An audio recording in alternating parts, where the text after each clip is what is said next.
Oh my, how we can be such dunces sometimes. How's everybody doing today? See there, I told you we could be dunces sometimes. Couldn't even shut the music off. Goodness gracious. How's everybody doing? Well, after yesterday's little fiasco, I went back and put it in the comments that y'all can access the information that I was trying to present off my playlist titled Oblivious. There's some really good information there, and I encourage everyone who supports me and my content to go and take a look at that. Hi, Kinsuji. How are you today, hon? I can see a few coming in.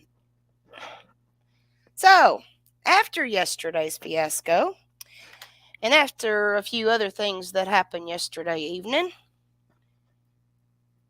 I had a long conversation with someone that's very special to me. And he said, "You're just dealing with the Dunning-Kruger effect." I said, "What?" He said, "You don't know what that is?" I said, "Not enough." He said, "Sure, everybody suffers from Dunning and Kruger at one point in time of their life." So I started digging on it. I need some chat participation. And I'm not trying to sound derogatory in any kind of way because there's a lot to learn from what we do every day.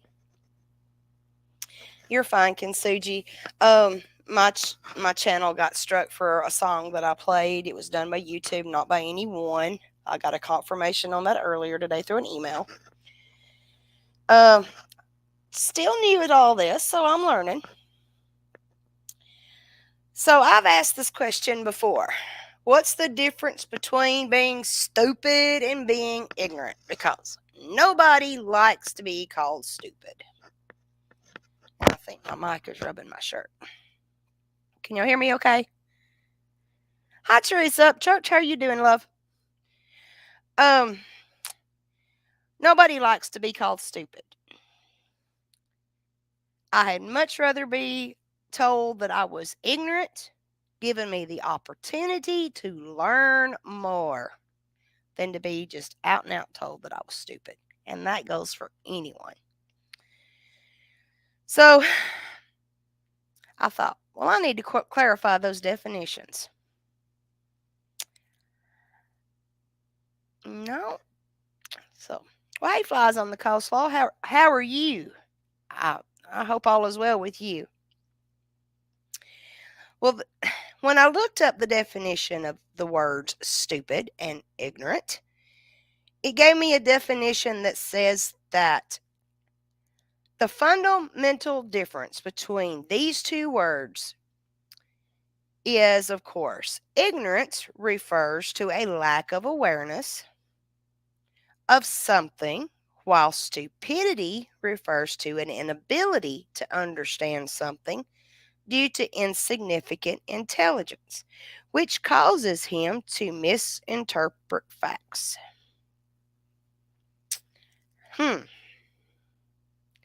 So I thought, well, what's the purpose of an education? We all grow up. Our parents teach us things. Our family members teaches us things. We learn things from others in our community. We ask questions when we're young children. Why does this do this? And why does that do that? And why does my alarm go off every day at 3 o'clock? And things of that nature. So when we get of age to go to school, we go to get an education. So what we learn from the ages of birth till the time we go to school and we go into the little classrooms and we sit at the little desk and we start applying things that we've learned at home with what our teacher tells us to do, and hey Petey, and all of that good stuff. That's our education. So an education is the process of receiving or giving systematic instruction. especially at a school or university.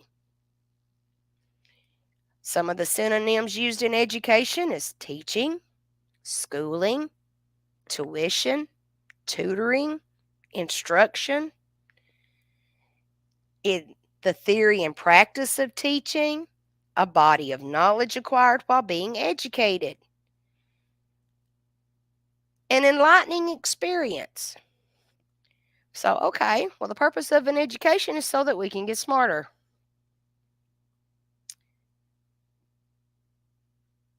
But then it brought a huge question. Who's smarter? So, what process is applied in order to make someone smart? Well, that's based on intelligence. And intelligence is a common field of study in psychology. Lord knows that every one of us that have been involved in anything to do with YouTube knows that it takes a special level of intelligence to deal with the overall involvement of society. So, in fact, its history and development have inspired a good part of the mythology of the subject of studying one's intelligence. So, perhaps the main headache regarding the study of intelligent lies in its measurements. And hey, Nano, and that's what we have psychologists and psychiatrists for, someone who specializes in those studies. Cognitive skills, response, psychological evaluations, psychological competencies, amongst the other mass number of assessments that we are given for employment, educational opportunity, and just everyday life. Hey, remain calm.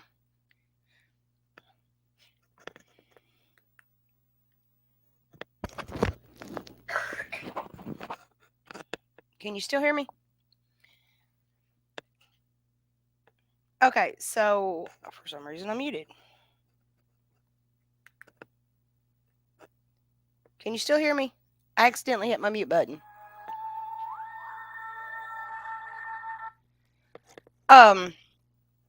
So with that being said, we're going to get into what I'm really doing here. Okay, you can still hear me. Good, because I did. I accidentally hit. I've got my headset on, and this thing is dangling from my chest, and I'm not going there. So anyway, there are many definitions of intelligence, and when I went online and I looked up the definition of intelligence, it gave me many results, and some of them were very scary. For some people, being smart is the art of solving problems while others struggle with solving problems. You know, I've said in the past, each one of us has a very unique set of skills. Some of us can work a Rubik's Cube in a matter of seconds, while others will get frustrated with it and put it on a shelf until a grandkid or a niece or nephew or a neighbor's kid comes in and say, "Can I play with that?" And you're like, "Yeah, here, I can't do it." So then there's those people that when it comes to understand their level of intelligence, it represents an art of making decisions. We all have stress in our life, and some days, some stressors places hindrances on our train of thought, time management skills, and things of that nature. Yes, you do, Petey. Don't go there. Golly bum. Ha ha ha. So, anyway, arts that sound like mere skills are somehow a reminder that empty intelligence without productivity has little value and doesn't make much sense, at least to others. Now, if you want to know more about this, you can go to a website called exploringyourmind.com. This is a great resource for information, and this is where I've extracted a lot of this information from. But one quote that stuck out to me was quoted by Harlan Ellison. And Harlan Ellison stated, "You are not entitled to your opinion. You are entitled to your informed opinion. No one is entitled to be ignorant." That needs to be on a billboard everywhere.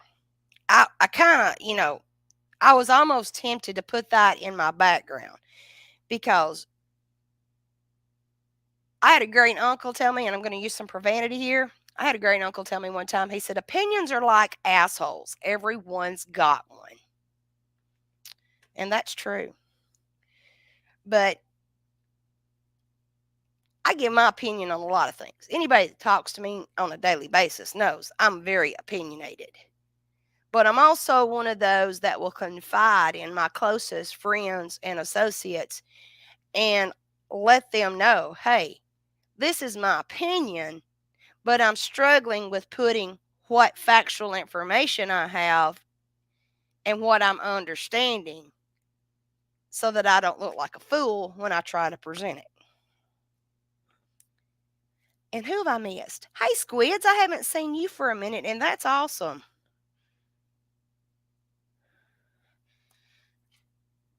Um, so a few days ago, I made the comment about knowing the. No, not me at all, huh? No, no, not me. It wasn't me. Um, so now I'm losing my strain. I thought y'all are so funny. So then, every now and then you'll come across someone who thinks they know more about a topic than others, when actually they have little to no background to support that belief. I know some of you have heard the old saying, "They're so smart, they're stupid." My brain hurts. Um, there's been, we all have those days. We all experience those days where we get overwhelmed with how much we have absorbed in life. And then when something happens in life that we can apply what we learn from our own personal experiences or witnessing the experiences of others, maybe it was what we learned in school, what we learned in school to advance our education, a work experience related situation. We all have those unique sets of skills. So, in my informed opinion, well, I can say I've experienced this when I worked at such and such place, and this was how it came about, and this is the outcome of it. And it may not pertain to your situation at all, but it may mimic a similar situation to where you feel confident in what you've experienced and what you've learned from it, then you can apply it to someone else's situation and try to be helpful to them. This this is a huge, huge umbrella of information. But there was this man. Actually, he was a very intelligent man. He, I'm probably going to get in trouble for this, but I'm going to try and share my screen. I want to hear just a few minutes. When we were kids, you remember us taking when we were kids and we learned how to decode. We played the little game Hangman, where you had to call out letters and fill in the blanks until you completed the little phrase. And if you didn't get the phrase completed by filling in the little blanks, each time you missed a letter, you had to draw a body part on what looked like to be a hangman's gallows. I'm sure y'all all remember that.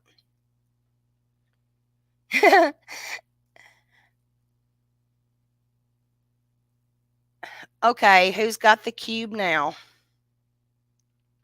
I thought I threw that thing away a long time ago. Anyway, let's. So anyway, when we were kids, we played like little games like hangman and tic tac toe and things that our parents some of them unknowingly, were taking and encouraging our cognitive skills and in cognitive skill development. Well, oh my goodness, you can draw more than that. I thought I taught you how to draw more than that. Lord knows I can draw flies on a good day. I'm just teasing. I'm just teasing. You know I love y'all. Um, so I know y'all have watched Dumb Crook News.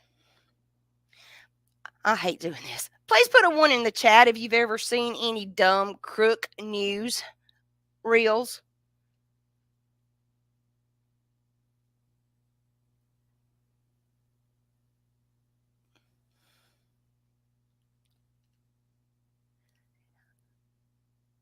Nobody's putting ones in the chat, so they've never seen Dumb Crook News?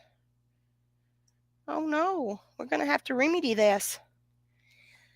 Well, okay. Okay, so I'm going to try and share my screen for a brief little snippet for educational and entertainment purposes to get to my point that I'm going to. So bear with me for just a moment because this is some funny stuff.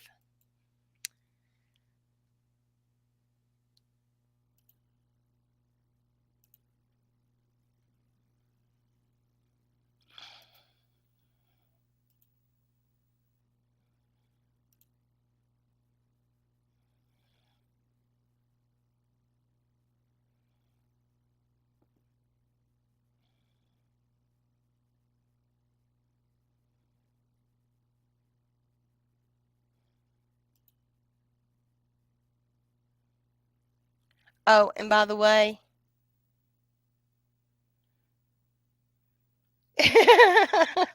just bear with me just for a second because I get tickled even when I see the words lemon juice.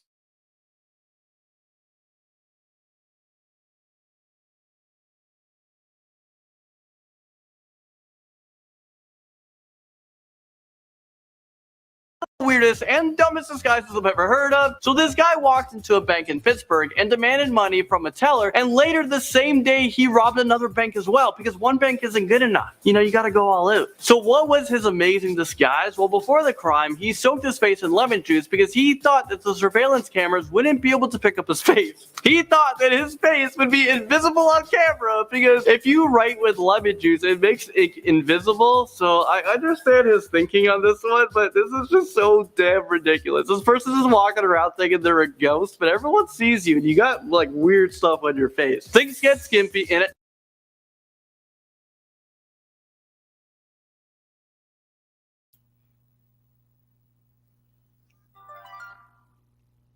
So did y'all hear what he said? This fool decides to rob a bank. And he remembered playing as a child when you would take lemon juice and write secret messages on your blank piece of paper and you would let it dry. And then you would go back and you would put a thin coat of milk over it to see what you had written in the lemon juice. Okay, so this fool decides that he's going to rob a bank.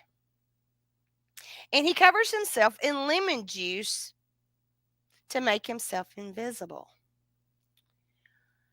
Well, after hearing about this one particular incident, these two American psychologists apparently had a really good laugh about this. And they decided to do a study on how smart people really are. And those two social psychologists were named David Allen Dunning and Justin KRUGER. Let's be nice. Well, hence the study, the Dunning-Kruger effect. So, again, every now and again, you're going to come across somebody who thinks they know more about a topic than the other, and they actually have little to no background to support that belief. And if so, you may have encountered the Dunning-Kruger effect. And when it's under performers grossly overestimate their ability to do something, they also lack the awareness to realize their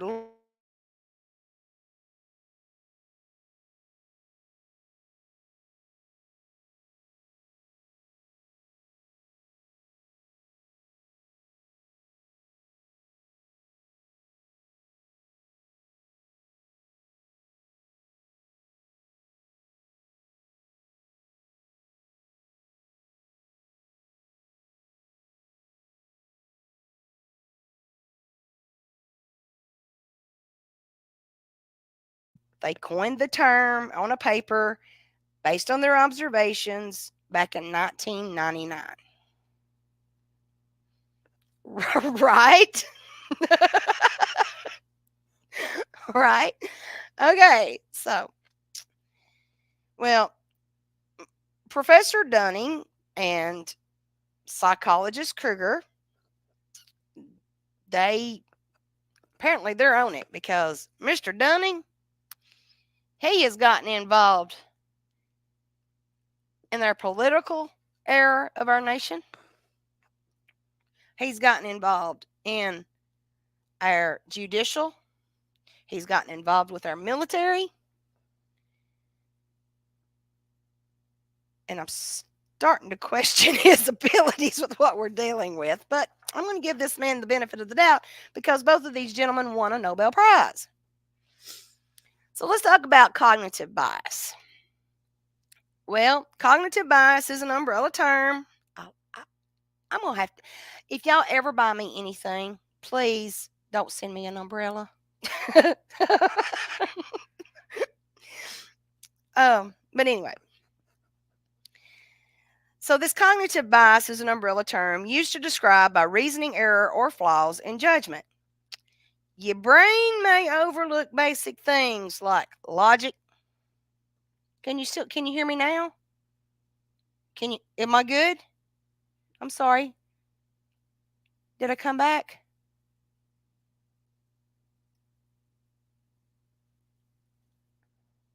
Okay. All right. So basic things like logic, strategy, probabilities. Think of it like a blind spot as you navigate through your day-to-day things. Cognitive bias can create gaps in knowledge that go on to affect how you make decisions. And this then shapes how you understand the world around you. Now, yesterday I made an attempt to point out several things. Unfortunately, things happen. So if you'll go back and watch a couple of those videos on that playlist, you'll understand a little bit more why I'm talking about what I'm talking about today. Now, anyone can overcome cognitive biases. Like, really, flies? Y'all keep me laughing, and I'm having a hard time not giggling over some of these comments. Are awesome. So, anyone and everyone can have cognitive biases. Most people are unaware that they have certain biases ingrained in them. So, I'm going to get tickled and y'all going to get me coughing. So,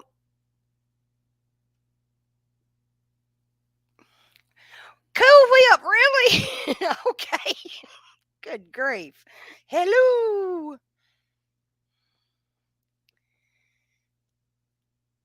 Okay, so these cognitive skills are ingrained in us and instilled in us as we're growing and developing as children.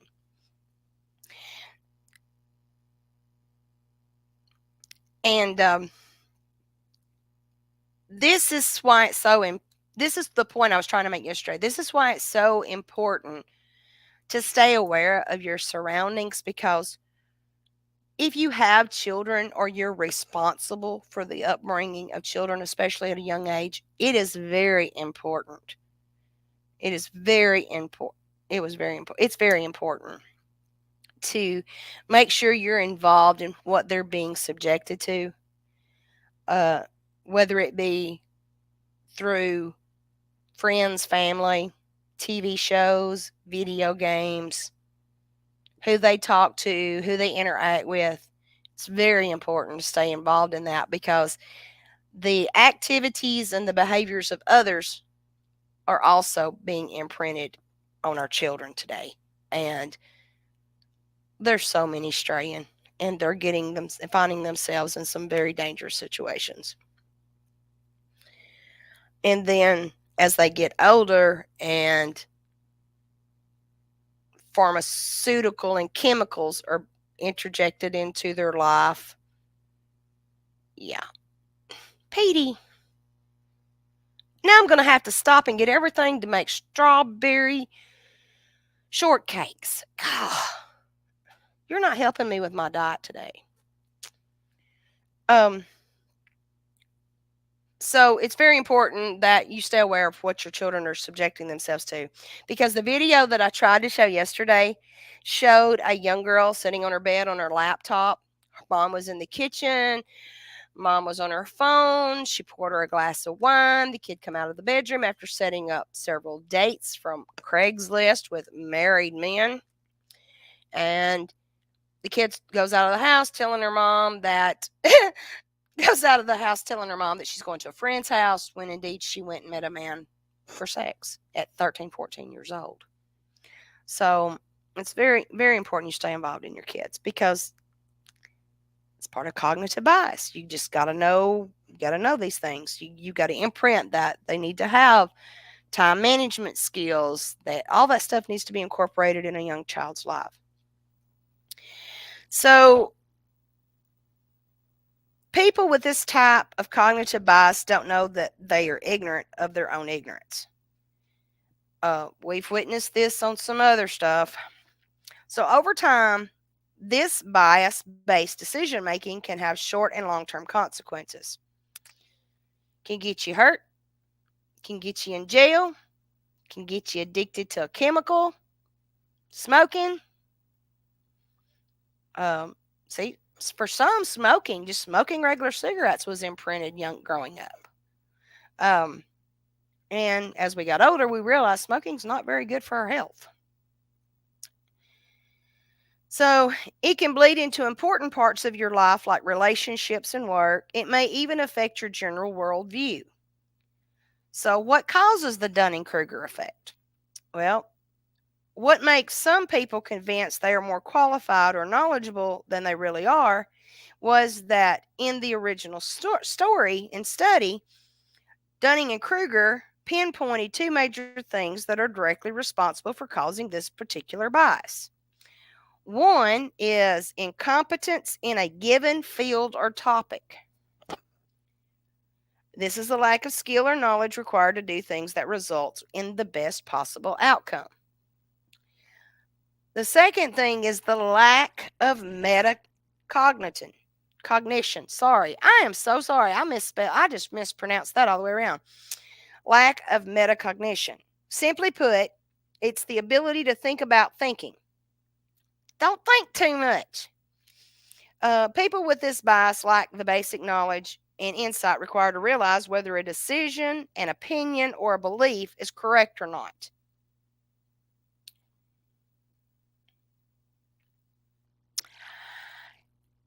You know, from my personal experience, I struggle with this. I struggle with this a lot because I have the personality trait that I'm both a reader and an applier, to where if I don't understand how to do something or understand why something has been done a certain way, I want to know what makes that activity or that product work. I want to question everything. And there's a lot of things that I experienced growing up personally that accountability was a huge factor. Uh, Time management was a huge factor. Um, Integrity was a huge factor in my upbringing. So where now as an adult and an aging adult, I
Can you hear me now? Am I back? Am I up and running?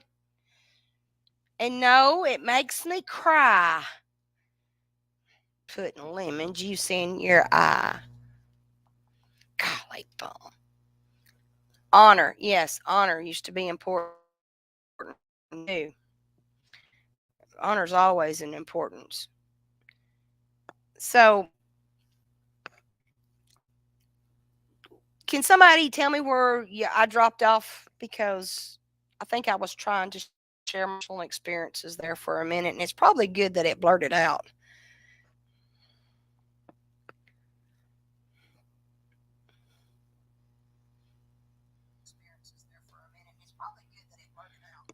Got feedback.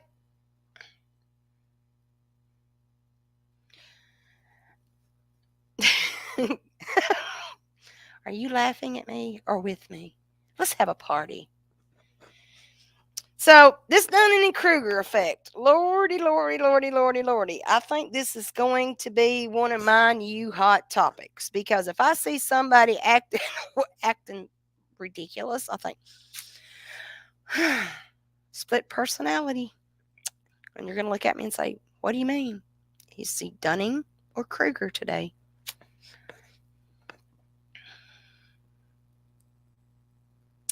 Oh, saying about asking people a lot of questions. Well, oh yeah, questioning someone's way of doing things may not be the way I would do it, but I'm not going to show or display any disrespect, intentional disrespect, just because I don't agree with their method. I just do things different. You do things different. Some people put sugar in their cornbread, some people don't. Some people take and have those bottles of laundry detergent sitting over their washing machine, and instead of using the measuring cup, they just hit the button until they think there's enough in the washer. Some people take and don't fold the toilet paper in half to take care of their business down below, and they waste half a roll of toilet paper. Just some people do that. I don't know, but some people do. So this cognitive bias thing, it creates gaps in knowledge, and it goes on to affect how you make decisions and how it shapes your environment. So Dunning and Kruger effect examples to kind of help us all understand this a little bit more was that it was characterized by a person's inability to recognize their own lack of sophistication, skill, or understanding. Please do not put anybody's name in chat unless you put mine in there. It's okay. So, fortunately, it is possible to use the following Dunning-Kruger effect examples to help us all understand the effect better. So, how many of you, why not? So, how many of you have heard the term ignorance is bliss? Okay, put a silly emoji in chat if you've heard this term.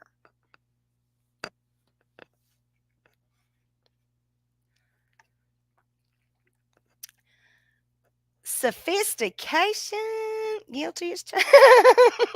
Y'all are funny today. I like this. Get a giggle. So, in reference to ignorance is bliss, the Dunning-Kruger effect can lead people into believing that they are more sophisticated or knowledgeable than they actually are. So, this phenomenon often leads them to overlook important information.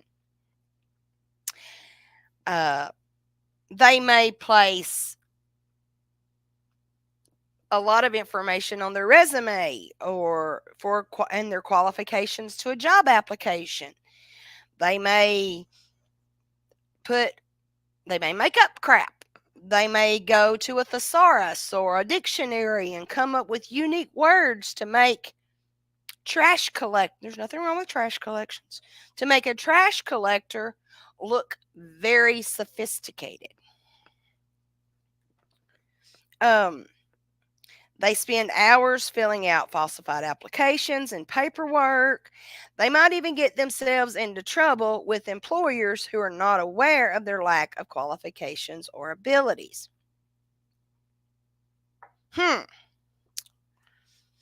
Let's leave that as a moment of silence and thought. Second thing, perception of objective reality. Well, perception of objective reality. So the Dunning effect can occur in any area of life. It is especially common in the learning process. For example, students who are struggling with a subject tend to overestimate their ability to learn the material, while students who are excelling tend to underestimate their own abilities. Been there. Decided to go back to college. I graduated high school in 1992. I decided to go back to college in 2010 when I started my classes. I'm thankful that I had a math professor that was very patient, very understanding, and very informative, because I struggled in high school with math. After I graduated high school and entered into the workplace, nothing that I was taught in high school outside of just your general application of general math skills was being applied. I knew how to calculate my payroll, my payday. I knew how to make my deductions for my withholdings. I knew how to do all of that. But it was until I went back to college and had to repeat the basic math courses that I did not realize how complicated high school had made math. Now, I'm not a calculus major. I'm not a physicist. I'm nothing on that level of mathematics. But your everyday mathematical applications in life, it was complicated for me in school. But after I went back to college years later, what I had learned in my life experience and application to a textbook approach, it was so much easier. So much easier. So that's just the perception because, excuse me, because that was the perception for me. Can y'all still hear me? Because I bumped my hanger, my downer here in front of me. And I did not mean to cough like that. I was trying to mute out a little bit. So, you know, I can see where that can be applied.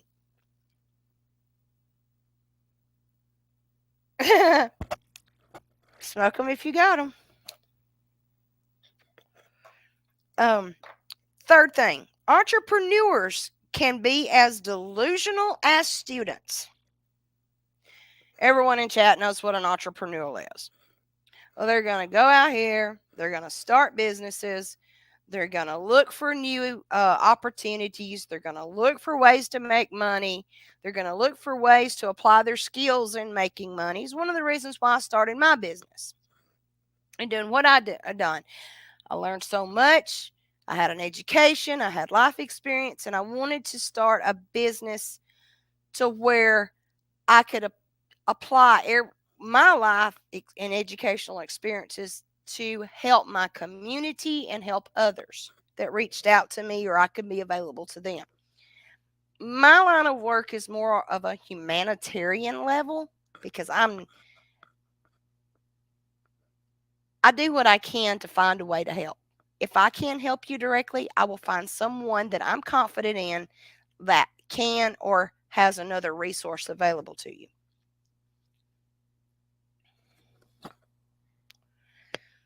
So, with entrepreneurs being delusional, successful entrepreneurs often feel they are smart or talented compared to other people, when in fact they are no more well qualified than any other people who have not achieved anything. See this all the time. You don't have to have a college degree to be nice.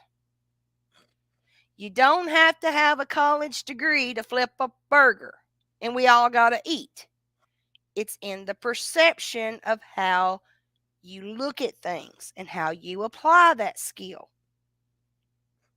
We've all heard the term, ain't too proud to beg. Well,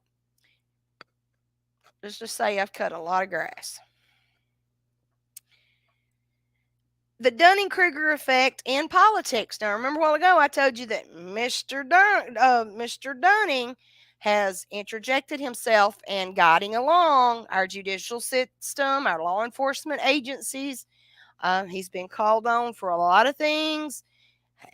Go check him out because he's got an extensive background in cognitive skill assessments. And everybody knows that you just about have to take a psychological evaluation every time now when you apply for a job. Just about every career-based field, you have to take some type of assessment in order to acquire the position or a position of being trained for another position. So politicians who are not well qualified for the office they are seeking often believe that they possess superior qualifications than other people.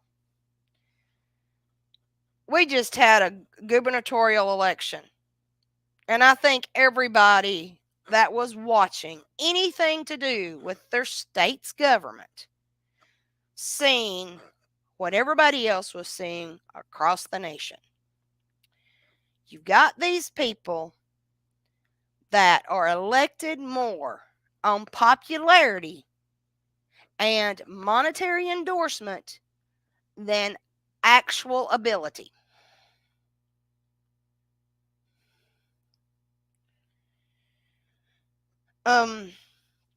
So this can lead them to underestimate their chances of election. It also increases the likelihood of damage to the illusion of superiority if they win an election. If they lose an election, it can lead to the conclusion that the public must be uninformed or brainless. I just played this told you. We all experience this. It's not a defamation of anything. This is just something that we all experience throughout our lives. It's neither pro nor con. It's just the way it is.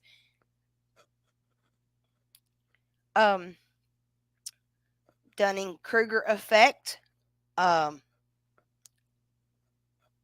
in their study, showed a lack of empathy.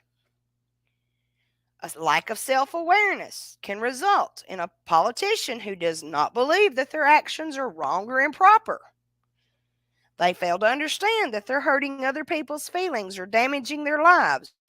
This confusion causes them to repeat the same actions in future elections. Now, this term is related to politicians. But put another silly emoji in chat if you know someone that you have come in contact with, whether it be YouTube or personal. Don't mention any names. Just put another emoji in chat if you can see where the lack of empathy may relate to someone that the Dunning-Kruger study, you know where I'm going with this. Just kind of fill my chat with some emojis. I like emojis.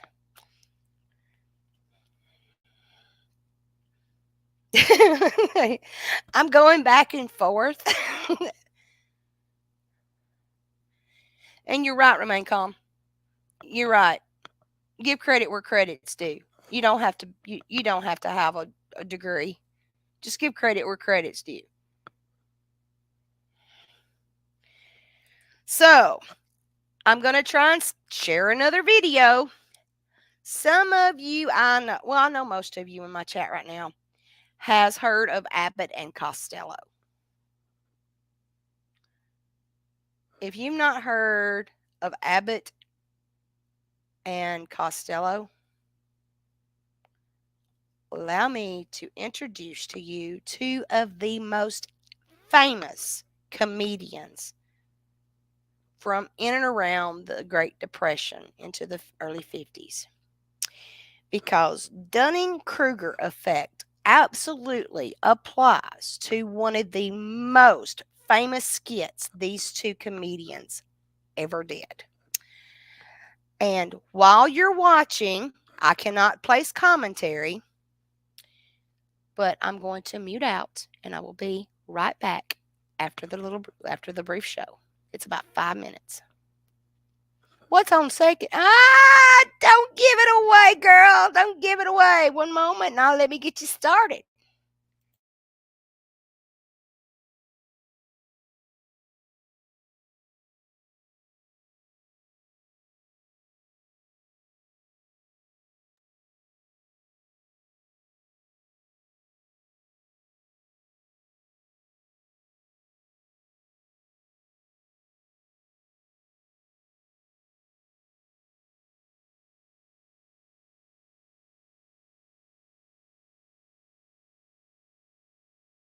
I love baseball. Well, we all love baseball. When we get to St. Louis, will you tell me the guys' names on the team so when I go to see them in that St. Louis ballpark, I'll be able to know those fellas? Well, now, it's all right, folks.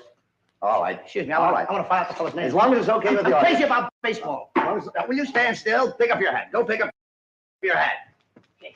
Now, look. Then you'll go and peddle your popcorn and don't interrupt the act anymore? Yes, sir. All right. But you know, strange as may seem, they give ball players nowadays very peculiar names. Funny names? Nicknames, pet names. Not as funny as my name, Sebastian Dinwiddie. Oh, yes.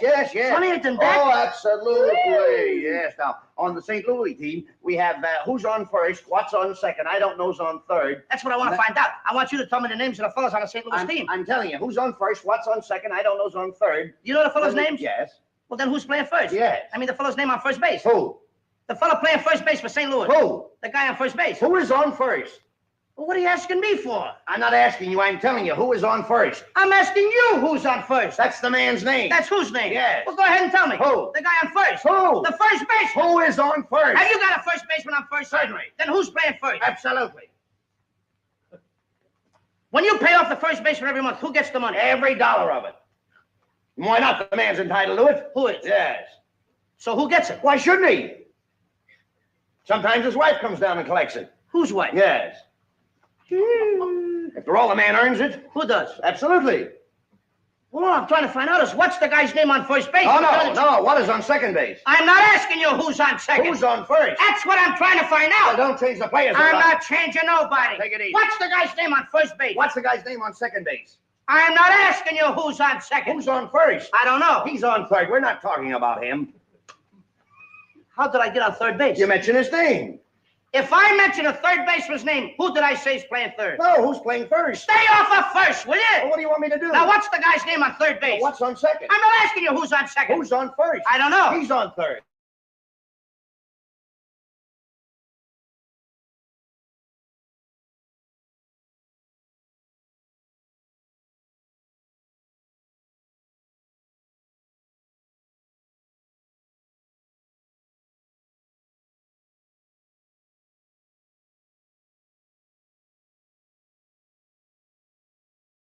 The left fielder's name. Why? I don't know. I just thought I'd ask you. Well, I just thought I'd tell you. Then tell me who's playing left field. Who is playing first? Stay out of the infield. Don't mention any names out here. I want to know what's the fellow's name in left field. What is on second? I'm not asking you who's on second. Who is on first? I don't know. Third base. Oh, take it easy. Take it easy, man. And the left fielder's name? Why? Because. Oh, he's center field. He's center. Will you pick up your hat, please? Pick up your hat and Look. stop this. Oh, look, Mr. please. Broadhurst. Yes. Wait a minute. You got a pitcher on the team? Wouldn't this be a fine team without a pitcher? I don't know. Tell me the pitcher's name. Tomorrow. You don't want to tell me the date? I'm telling you, man. Then go ahead. Tomorrow. What time? What time what? What time tomorrow you're going to tell me who's pitching? Now listen, who is not pitching? Who is I'll on? break your arm. You say who's on first? Why come up here and ask? I want to know what's the pitcher's name. What's on second? I don't know. Third First. You got a catcher? Yes. The catcher's name. Today. Today. And tomorrow's pitching. Now you've got it. That's all. St. Louis has got a couple of days on that team. Well, I can't help that. All right. What do you want me to do? Got a catcher? Yes, I'm a good catcher too, you know. I know that. I would like to play for the St. Louis team. Well, I might arrange that. I don't would know. like to catch. Now, I'm being a good catcher. Tomorrow's pitching on the team and I'm catching. Yes. Tomorrow throws the ball and the guy up bunts the ball. Yes. Now, when he bunts the ball, me being a good catcher, I want to throw the guy out at first base. So I pick up the ball and throw it to who? Now that's the first thing you've said right. I don't even know what I'm talking about. Well, that's all you have to do. Is to throw it to first base. Yeah. Now, who's got it? Naturally. Who has it? Naturally. Naturally. Naturally. Okay. Now you've got it. I pick up the ball and I throw it to naturally. I know you don't. You throw the ball to first base. Then who gets it? Naturally. Okay. All right. I throw the ball to naturally. You don't. You throw it to who? Naturally. Well, that's it. Say it that way. That's what I said. You did not. I said I throw the ball to naturally. You don't. You throw it to who? Naturally. Yes. So I throw the ball to first base and naturally gets it. No, you throw the ball to first base. Then who gets it? Naturally. That's what I'm You're saying. not saying that. Excuse me, folks. All right, I'm sorry, Frank. I throw the ball to You naturally. throw it to who? That's Naturally. it. We'll say it that way. That's what I'm Don't saying. get excited now. Don't get I excited. throw the ball to first base And who gets it? he better get That's it. it. All right, now don't get excited. Take it easy. Now I throw the ball to first base. Whoever it is drops the ball, so the guy runs to 2nd. Mhm. Who picks up the ball and throws it to what? What throws it to? I don't know. I don't know. Throws it back to tomorrow. A triple play. Yeah, it could be. Another guy gets up and it's a long fly ball to be called. Why? I don't know. He's on third, and I don't care. What was that? I said, I don't care. Oh, that's a shortstop.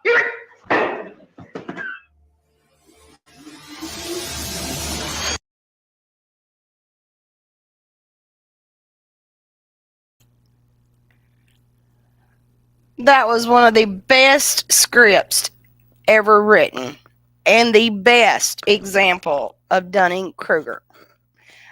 Because as funny and as strange as it may be, when you find yourself in the middle of an argument, hey, country Christian, when you find yourself in the middle of an argument, or you're struggling really hard to understand what somebody is saying or putting out there as for information, and you're thinking, and yes, I'm going to say this, what a dumbass. It may make perfect sense to somebody else. I mean,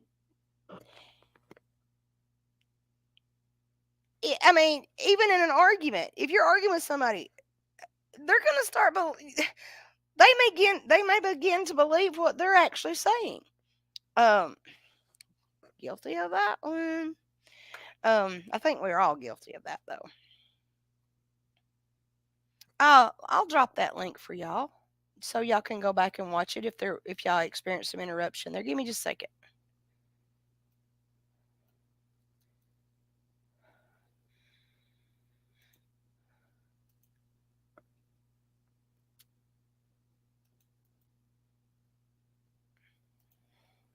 There's the link to Abbott and Costello.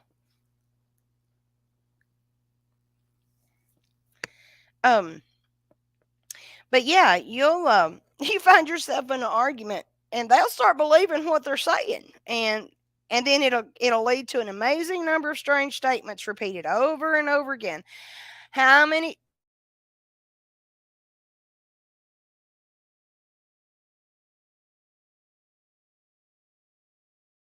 behavioral analysts have taken and made studies on this, that if you catch someone repeating themselves and trying to make a point, it's a key indicator that they may not be telling the whole truth.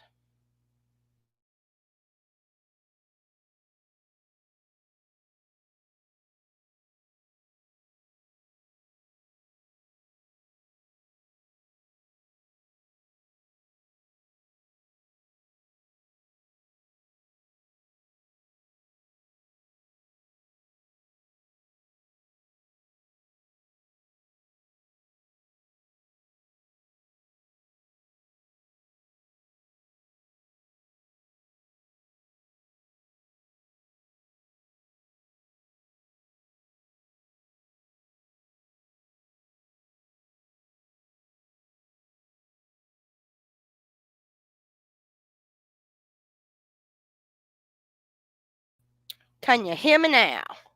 My StreamYard keeps disconnecting. I don't know what's going on. It's 4 o'clock in the afternoon. You're going to help me? Okay. So, probably after this show or the next show, the mic is probably going in the trash, and I'm going to try and invest in a new mic. But hopefully, after today or tomorrow, I'll have a lot of other issues worked out. So, yeah, they're going to, even though their information may seem bogus, and then it may just be an out and out lie. I mean, you may have the facts right there in front of you. If they're trying to say that a zebra's got spots when indeed it has stripes, we all know zebras don't have spots. So they're gonna be convinced. They're gonna keep talking until they convince you that what they're saying is true. Absolutely. Then number 7 on the list, a lack of self-awareness. Well, self-awareness is also common for people who are trying to deceive other people. Am I still going in and out? Is that better? I'm flashing. Why am I flashing?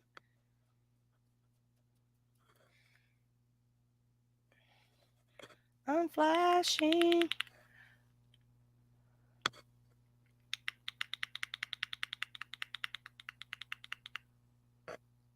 Much better? Sound better? Good? It fell between the cracks. I told you I had it pinned to my chest. It fell between the cracks. So a lack of self-awareness is also common for people who are trying to deceive other people. If you want to appear as if you have more money than you actually do, you could wind up believing your own lies and becoming convinced that they are true. Without a conscience or a degree of self-awareness, it can be very difficult to stop once your deception starts if your goal is to defraud other people or another individual. A lack of self-awareness is displayed a lot of times in scam artists. When I worked in corrections, I had inmates that were in a false reality sometimes, to where they would try and convince others that they came from this elaborate home or elaborate family. And right. And when you would be, in the prisons, it's a little hard to determine because you don't want to cross that line. But in local facilities where everybody knows everybody, if they've been in there for a minute and they start projecting a lack of self-awareness, they become in a frame of mind that it's pitiful. Sometimes it's just a pitiful situation because they're lying out their ass. You know that you know who they are, you know what kind of family they came from, you know what they were involved in, and you know that they do not have this grandeur that they're trying to project. And it's having a lack of self-awareness is a very pitiful situation for a lot of people. And then that's when they play on your empathy. So, number 8 on the list is even smart people can become too smart for their own good. There's that saying again. One of the most hurtful comments that's ever been said to me was, "You're so smart, you're stupid." Or, "You're above your raising." Or, um,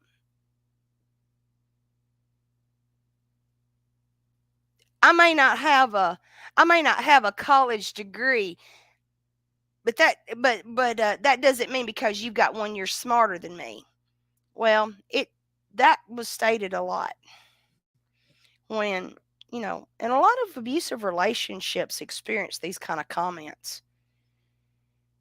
And then that's when you get into a lot of other things. But that'll fall under a different category. I wanted to touch lightly on it, but this is a reflection of people's personalities.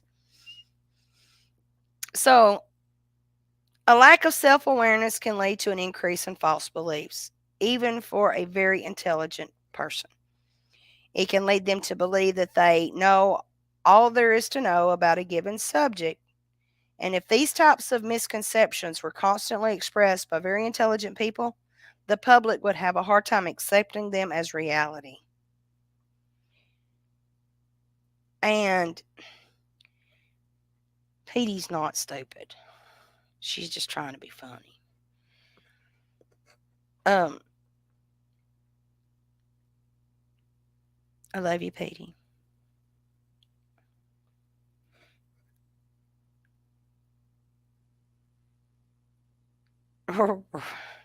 So,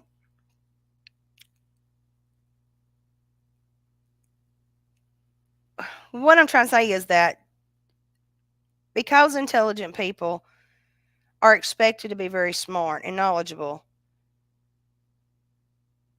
it doesn't mean that they may apply their intelligence the best way, or in the best way, or in conversation with others. I struggle with this all the time, and it falls under different personality traits. The Dunning-Kruger effect can apply to the manipulation of the masses. So it can cause you to believe that you are manipulating other people better than they are manipulating you. I'm going to repeat that because I have experienced this myself, and I'm sure a few others have witnessed this occurring with others. Yeah, I'm going to read it again. The Dunning-Kruger effect can cause you to believe that you are manipulating other people better than they are manipulating you. This can lead to delusions of grandeur, which can cause you to overestimate your ability to deceive or manipulate other people. It is important not to underestimate other people's ability to outsmart or outmaneuver you. Whew. I can see the Dunning-Kruger effect in application to anyone who truly understands the personality traits of a narcissist.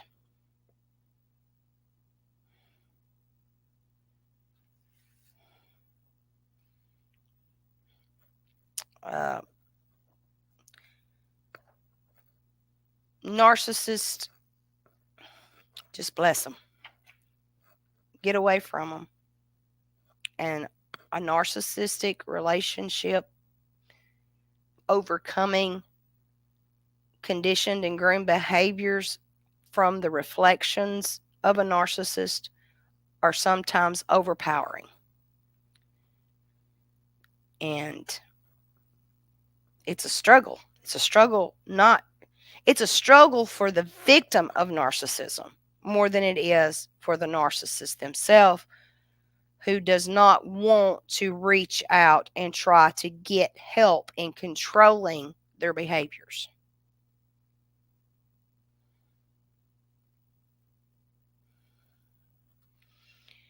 So let's talk about statistics. Now, they've put all this time and effort winning this Nobel Prize on their study. So let's talk about their statistics for a moment. So if you're taking a I can't even say the word, so there goes my intelligent level. So if you're taking a statistics class, you need to know that information that you're being taught is accurate. Okay. If your teacher's statistics are inaccurate, you will be led to draw the wrong conclusion about the material that's been presented to you. And this can have a devastating consequence for your understanding of the subject matter. So, teachers who have a lack of self awareness or who overestimate their ability can cause students to learn incorrect information even when they are educated in a subject area. Now, most of us in chat right now have been following the true crime world. Statistics are a vital source of information that is applied to every case or every situation where it needs observation, collection, application, and submission. So I can see where it is very important for people who receive training, who are recognized from their skills, and who are able to apply their skills in the true crime world. Now, it doesn't give you a badge. We're going to leave that to the authorities. But it will help the proper authorities understand what you are reporting to them so that they will have good tips, good foundations, and good supported information and possible evidence in crimes. I'm not going to elaborate on that because some of that information is above my pay grade. I hate using that term, but it's the truth. But statistics are absolutely a key to crime. Not committing the crime, but solving the crime. So what we learn in school and what we learn through life experience and work experience, a lack of self-awareness can cause students, no, I'm classifying all of us as students because each day we learn. It causes us to believe that those that are teaching us by us observing what they're projecting know the correct answers because we look up to our mentors. We look up to those people who have a true and factual background in certain levels. And y'all are making me hungry.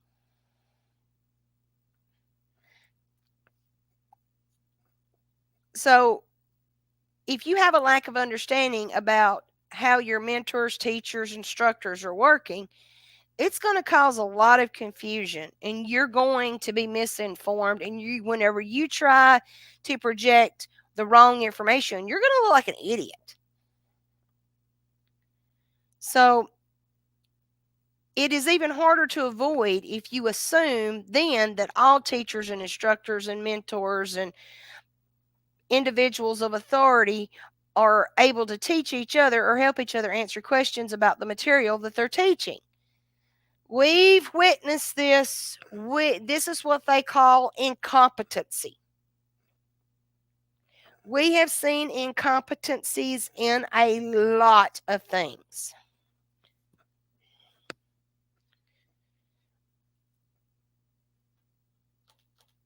Are we talking about beef bacon again? And fried chicken?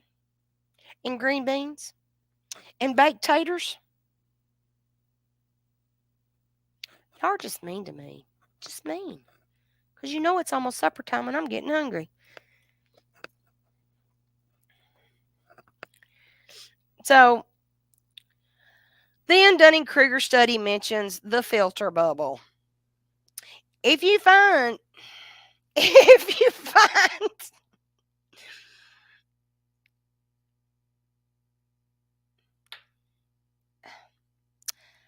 throw some squash, some okra, some tomatoes, some onions, a little bit of black pepper, a little bit of salt, and a big old glob of bacon grease in a pan or a skillet. And just let that stuff saute down. Make you a batch of water brown rice. Throw you a couple of chicken breasts, lightly seasoned, in the oven, and you've got a wonderful meal. No, it's like it's just really good. So this filter bubble, I'm going to go back to my filter bubble, thank you. So this filter bubble, if you find yourself reading the same kinds of content over and over and over and over and over and over and over and over and over and over and over again, which we find ourselves doing that a lot when we're researching, it is possible that you are engaging in a form of self-delusion. Gee, now you tell me. And believing that you're getting all of the information that you need. It's important to read more broadly and with a broader perspective so that you will learn the information from a variety of sources. Don't just take your information from Wikipedia. Don't just take your information from a news source. Get in there, dig, go to Pinterest, go to Reddit. Reddit may have a complete, now please understand, I'm speaking hypothetically. Reddit may have an absolute lie. BitChute may have an absolute lie. But your local newspaper might have the absolute truth. Compare those notes. Compare those notes. Find your sources. Find your reliable sources. See this a lot. I see this a lot. And you can't always believe where your information is coming from when it's coming from someone on the scene. Exactly. Just because somebody says so, go watch, verify it, and vet it. And if you can't find enough information to, where did you go? I just put that. There you are. There's some good information from Facebook. I've actually looked at Facebook a lot. Facebook, if you know where to look and how to go in there, I'm not going to mention any names, but here's a prime example. I had a young girl went missing, and it was posted that she was missing from a family member, not her parents. Now, the information that was posted was very limited. So I went in, I clicked on the original poster person. I found out where she was at. or where she said she was from. She didn't even live where she said she lived. I found the young girls that was missing. I found her Facebook page. It showed she lived where she went, showed where she went to school at. But that's all I had to go on to find out if this person was even missing or not. So when I found out what high school she had posted that she went to, I did some cross connections and found out where this young girl was supposedly missing from. I reached out to the local sheriff's department. I called them up and I said, "Hey, I've seen this Facebook story where this young girl is missing, and I have tracked and traced it down to where she states that she attends this high school. Is there a person by this name missing from your area?" Law enforcement had not received a report on this young woman. Now, they're not going to tell you everything that you think you need to know. But if there is a missing person in that area, they will tell you if a person is missing or not. And then they're going to ask you who you are, what you're in, along the lines to some degree or level with manipulative comments or conversation. They're going to want to know information about you, because remember, when you call law enforcement, these calls are recorded, especially if you call dispatch. So this young woman wasn't even missing from this area. She had not been reported missing from this area. There had been no official report filed. The woman that posted the missing persons poster was in another state. This young girl was not even related to this woman. And it was a bogus ass post. Guess what else was attached to this post? A GoFundMe account.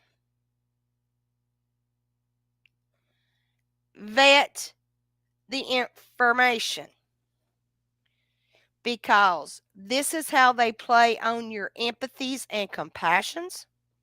And had that young girl been reported missing, that law enforcement agency would have said, yes, she's missing. Here's the investigator or the detective you need to contact to report what information you have found. Now, that information may not be a true tip, but it may be enough information that will give the investigators an outlet to look into that may or may not be supportive of their investigation. So what has happened now is the person's not missing, but now we've got a scam going. And if this young girl has been reported missing in this area, guess who's involved now? Anybody that knows this girl, anyone that believes this post is true, and anybody out of the kindness of their heart to give somebody money to be scammed out of empathy. Please vet your information.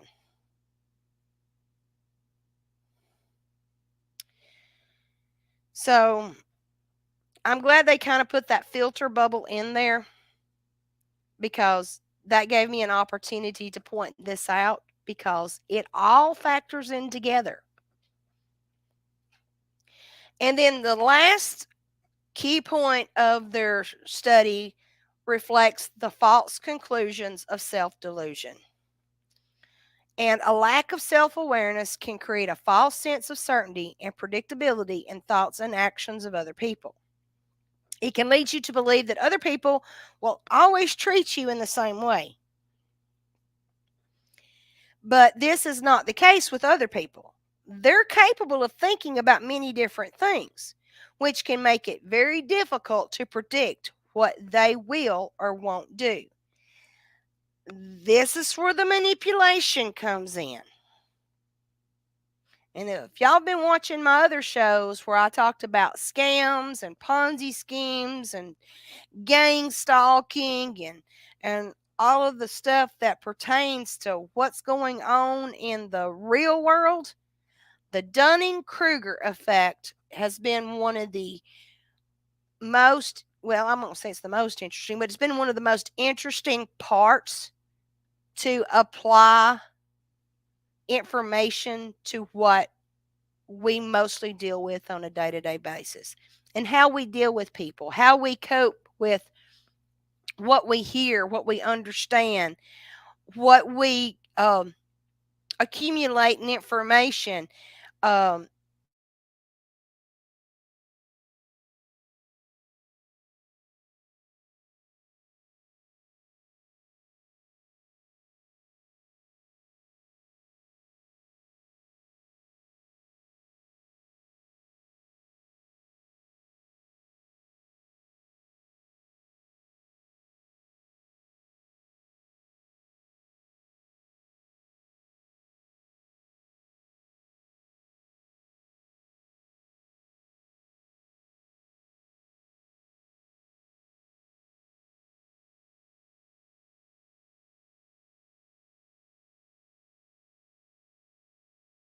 unless, really, again, can you hear me now?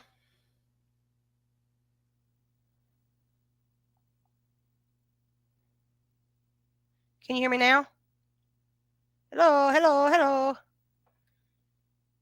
Now, now, now, now. Okay. So I would never. I'm going back to this. There's a very mutual level of trust there. I would never do anything to intentionally hurt or harm anyone that I feel close to me, whether I know them that well or not, if they confide in me with information, unless I see that there is going to be harm to themselves or another. I'm not going to blast their personal information. I will not share their information without their permission. I'm not like that. But now there's certain people floating around here that every opportunity in the world that I get, I'm going to state my informed opinion about them. And that's me exercising my free will. If I hurt your feelings and you don't understand what the intent is, whether it be ill intent or for fun, you come to me and say, hey, you really hurt my feelings. It's like one thing's going to be said or not. Either one, well, you shouldn't have been a dumbass and put that shit out there for me to call you out on it, or two, I was just having fun and I apologize if I hurt your feelings. Because that's just life. So, well, that went better than I thought it would, with the exception of my boobs losing my mic every few seconds. Sometimes it is. It's just better to let them go and go their own way, because you don't you if you're uncertain of information, don't blast false information. Have that support team. I ain't getting no reduction. I ain't doing it. It ain't happening. I've got two flotation devices if I ever decide to go swimming again.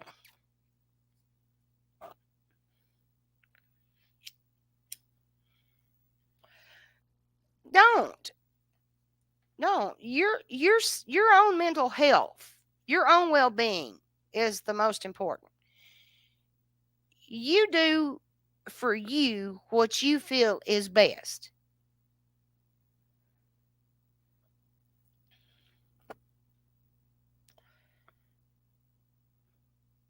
What do you mean, concede? Honey, you if you know how to get, you can get in touch with me. My email address is in my about information. Each and every one of you can contact me.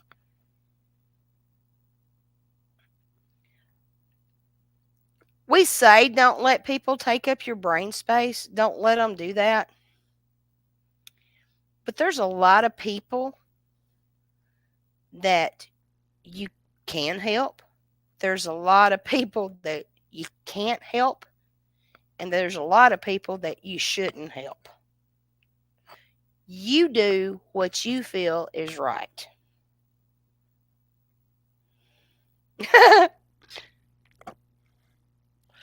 If there would be a match, I might consider sharing. Not sharing over next door, sharing. I'm trying to be funny here.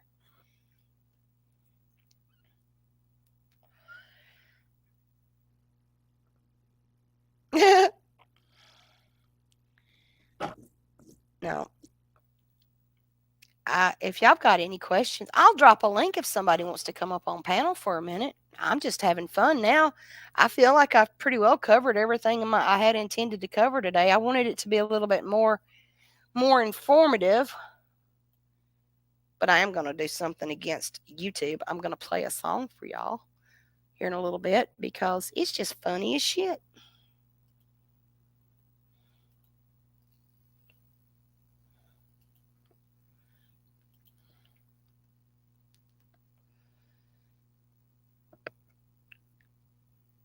They actually wrote and recorded a song about the Dunning-Kruger effect.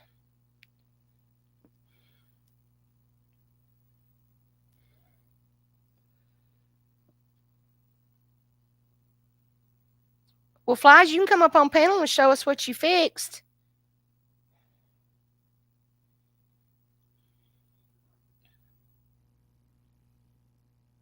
Yeah, I've had fun today. I really have had fun. If y'all want to see my video, I'll go ahead and get it out of the way, and then we can talk a little bit more. Just give me let me share my screen because I'm telling you, if it doesn't mess up, I'll drop the link so you can go back and watch it because it's some funny stuff. I think it's funny, but I've got a weird sense of humor.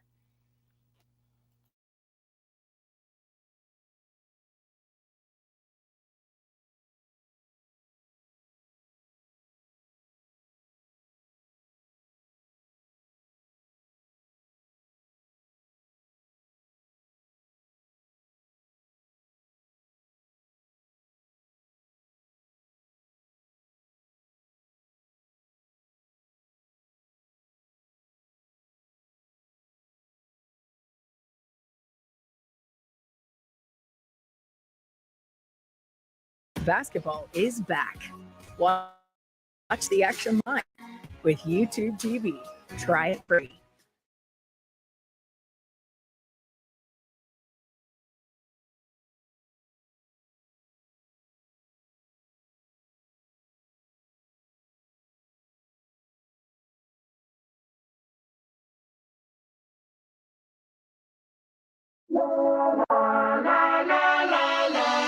You will know you're stupid if you're stupid enough. You know you're good if you were up. When you don't know what you are thinking, it's easy to be tough. You don't know what you are missing if you don't know your stuff.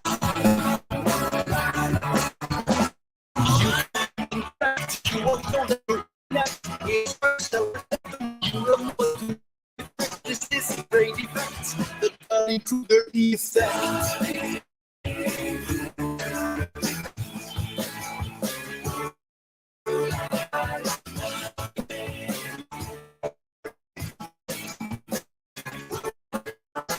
He was arrested, he said, but I wore the juice.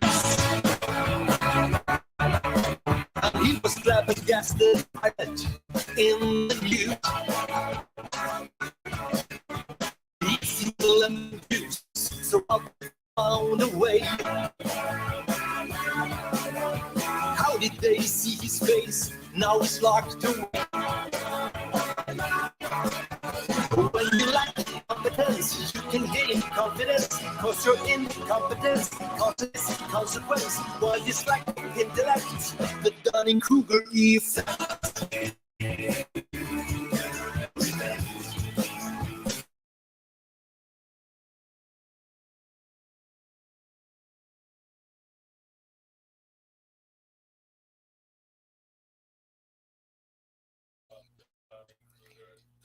I'm having some problems.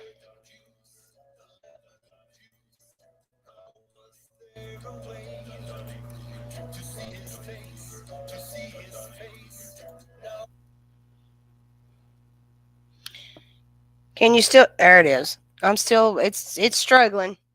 It's struggling. Oh, slicing onions. Um,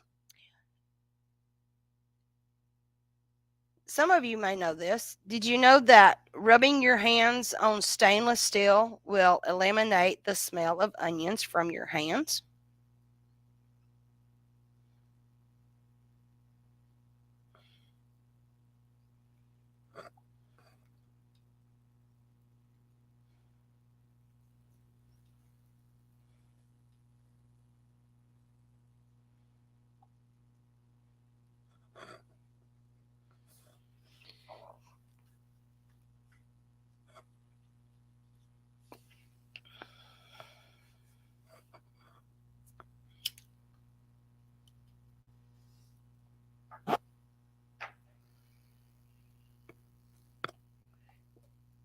And you can also, okay, good. Uh, then you can take also, they say they say lemon juice will fix it, but then your counters might disappear. Hey, Nano, I'm sorry I didn't see you, darling. Hey, how are ya? Hey, darling, I was having trouble. It was just having trouble connecting, and it was giving me a little swirly thing. And then when it finally done its thing, now can Suji, you gonna put garlic on? Hey, actually, that stainless steel trick works with garlic too. I didn't know that. That's nice to know. Yep. And somebody said putting a slice of white bread in your mouth when you're slicing onions also helps with the crying. You're going over yourself. Yeah, I'm having some issues. I've been having issues with StreamYard for a minute now, and I'm Yeah, I using the know. headset, and it's back feeding. It's crazy. Hopefully, it'll be fixed in a few days. Right, right. So, what you got going on, girl? Oh man, I am working real hard on Remaine's birthday, trying to get videos and stuff together. When's Remaine's birthday? December the 2nd, I'm having a live to wish her happy birthday, Well, and remind me, and so I'll we're sing just to her. want everybody to come over and say happy birthday to her. Oh, okay. Just remind me. And put it up I there, and will. I'll come sing happy birthday to her. Yeah. Oh, you've got to sing that song. Remember? You remember that You song? talking about fair and tender ladies? I'll have to do it a different way. I don't know if my mic would hold up on what I'm using to let me do it. Hold on. We can try it. We can try it. I can probably try it. It's gonna sound awful, but I can try I need to do what Days does and have a voice changer. it. Oh, come ye fair and I can't do it today, darling. My throat is all jacked up after talking so long.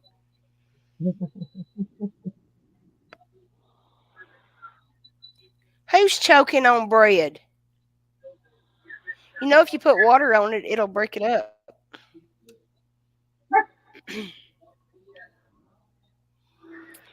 Oh, come, let's see. Come, all ye fair and tender ladies, take warning how you court young men. They're like a star on a summer morning. They first appear and then they're gone. That one, Yep, that one. I'll have to practice it.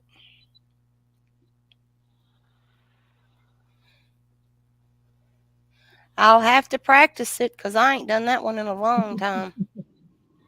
Oh, I know you make it beautiful. Um, I was singing some ditties the other day. Were you? Hey, yeah, I got another one joining my screen. Hello, lovely. Give me just a moment. No, can you? Well, hello, all things paranormal investigations. What have you got ghostly going on? Can you hear me? I can. Can you hear me? Because I'm having some mic difficulties. I can hear you. How are you doing, sweetheart? I'm doing fine. Do you know who this is? You sound very familiar to me. Who am I, Nano for life? Hey, remain calm. That's Hey, darling, you got your channel up. Oh, yay. I got things to go, and I just wanted to see if I could come up because I've never came up on my new desktop yet. So, and I'm the first. Yay! you are the first, darling. I'm glad it works. Well, happy early birthday. Well, thank you. Thank you so much. Well, what are we going to be talking about on your channel? Well, I am into more of paranormal. I used to work with a few paranormal groups out of East Tennessee. Wow, that's so exciting. That is so exciting. I just love everything about the paranormal. So I think I'm going to just start out with some reaction videos.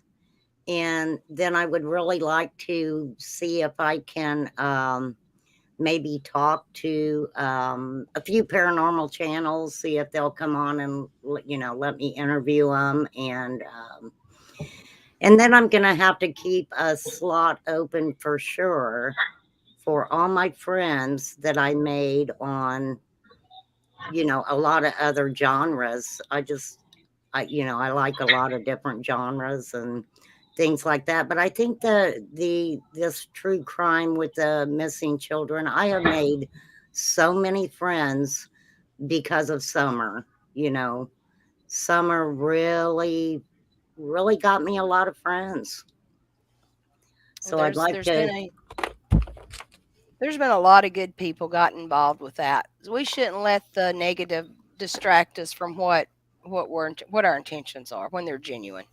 Exactly, exactly. And that's what I said. There sometimes people can hurt your feelings and things like that. And, you just have to step back from them people and let them do their own thing and, never wish harm on them or anything like that. Always hope for the best for them. But for your own mental stability, just step back and step away from them. Always stay true to yourself. Right. Well, unfortunately, in this genre, I have just seen so many women beat down other women, and I don't like that. I think everybody should try to uplift each other. And you may not agree with what everybody says or does. Oh, Nano, your dog just blew my ear off, honey. You may not agree with what everybody says or how they do things, but I just don't like to see people harm each other. And YouTube is a different ball game, and I think when people add in real life stuff, it can be very damaging. It can be very damaging to people, and Be respectful. I agree with that. Be very respectful. I'll tell you, I was very heartbroken to see creators go after male creators' wives. That's very disturbing to me to see some of the things that have been said to these women. I think if the guys want to go after each other, or even the women go after each other, it's a little bit different than degrading somebody's wife. I just can't. There's no reason for any of that. Yeah, exactly. It's a slugfest on YouTube. There is a time and a place when you voice your informed opinion, and Some things that I've done, I've been shameful of, but knowing who I was dealing with and what I was dealing with, I have no reason to lie about it. I've had fun. I mean, I've had fun tearing a couple of these people down just for what they stand for and it being unethical and immoral. Oh, I agree with you 100%. I just can't, some of them people, even when I hear their voices or anything, I just kind of wince, it's like, oh no, here they go. But again, I'm not going to okay, just hypothetically, if I don't agree with somebody or I don't agree with what they're doing, Oh, Genevieve's gone. Let's let it catch up. Maybe it will fix the lag. Well, Nano for life. You know how I feel on a lot of things. And, I do. with us, we definitely agree to disagree on a lot of things, but we do it in a mature way. We don't demean each other. We don't come after each other. Hmm. You respect what I say. I respect what you say. And I just think that that's the way it should be with everyone. And maybe that's just wishful thinking to see some of these creators do that, but that's just my wishful thinking. So, well, I've seen a lot of stuff that's been questionable going on in some of these channels. I don't ask for money, but if I'm but I'm one of those that if you like my content and you support what I stand for and you want to donate, I'm not going to beg. Now, because there may come a time in my life where YouTube may be my only outlet or source if I have an emergency situation. I'm not going to abuse that opportunity. Right. That's And I what see I'm. a, and I see a That's lot what of I'm doing. channels. Sorry. Yeah, and I see a lot of channels that they're not vetting the people, they're not vetting the information, and they're being predatory on individuals and families that they're later finding out that they're tearing that person down because they give to somebody that they in their heart felt was in true need. No. If I yeah, have somebody come to me and tell me, "Hey, I need some help," I'm gonna reach out to resources. I'm going to try and do everything I can. It's not that I don't trust what people are coming to me with. That's really not the issue. I don't want others to be deceived.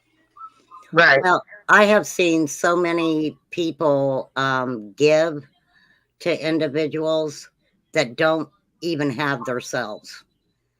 And that is so hard for me to know that these people are struggling themselves, and it's not a second thought for somebody to take that money from them. Um, Hi, I got this. Welcome. That's just not the kind of person I am because you never know when things might happen that YouTube may be their only outlet to call out for help. Right. Exactly. I don't know. I just find it so sad sometimes that these people aren't even, it's not anything off of their shoulders to accept from people that they know are struggling themselves, and that is so hard for me to watch. I have a hard time watching that scenario. And Yeah. also I always try to see if they have different resources in their community that they might be able to go to get that help. I'm really big on, if you're having trouble with rent, I know here in Indiana, we have a program that they actually will Yeah, pay well, you. I'm gonna drop down. Okay, Well, Nano, Nana. thank you for joining me, hon. We have a program here that will actually pay up to 18 months of your rent if you're in need. And there's just so many resources like that that I think a lot of times YouTube's easy money. It's easy money to say, well, I owe $1,000 for this, or I need help with my heat. And believe me, I don't begrudge anyone who really needs the true help. I really don't. And I think it's just wonderful for people who do have the means to help someone if they need it. But I have a hard time too watching people ask for money when they don't do anything to help themselves. I do too. I do too. But sometimes you just gotta. I've seen people do that and turn right around and find themselves in a situation to where they have taken advantage of others in the past, and then when they find themselves in a true and genuine situation to where they need the help, people are reluctant to help them. Exactly. Exactly. And YouTube is a totally different place for me. When I first, I have watched YouTube for years. When I really got involved and started going into chats or whatever, it was because of Summer. And I, my heart's with Summer. I probably will never do a true crime channel or anything like that, but I have been writing about the Summer situation for a long time. So that's where my heart's at. And one day, I hope that I can finish my writings and be able to actually put that out there. Okay, I lost Genevieve. I do not know if I'm even talking to anyone. That's very disturbing.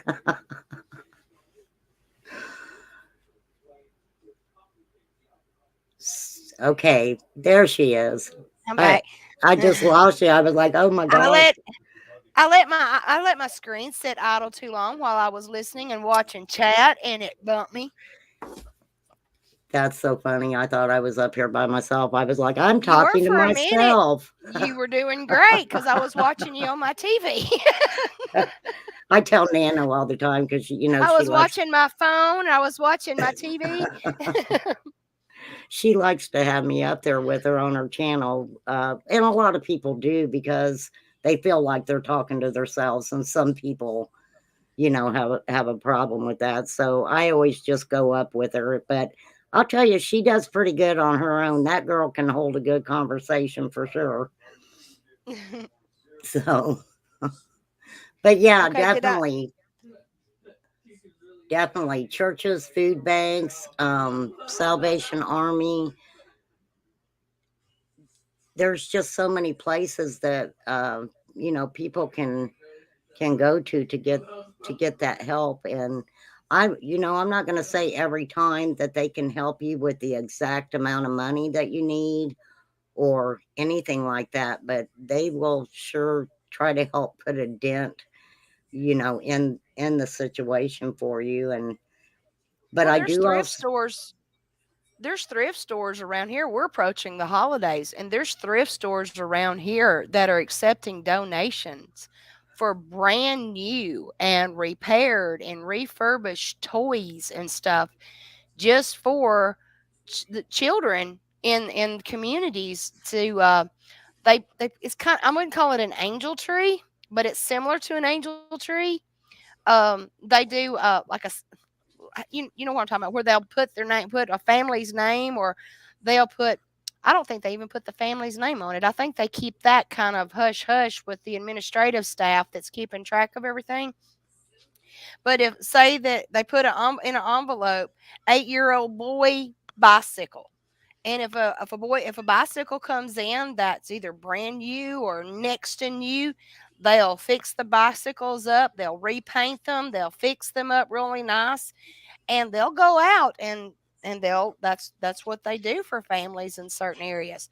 There's a lot of places that do that. There's a lot of groups, a lot of there's actually a lot of motorcycle clubs that do this, though, that work in their communities. There's a lot of places like the American Legions.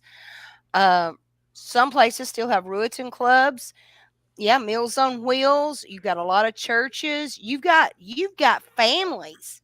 You've got families here just in my county. There's several places here just in my county alone. They will open their homes up to total strangers to give them a meal for Thanksgiving and Christmas. I have a neighbor, older neighbor who lives across the street, and I remember one Thanksgiving she gave away, I don't know, like 12 full family meals with the turkey and everything. And luckily, fortunately for me, my family and my kids and the situation is we're all good.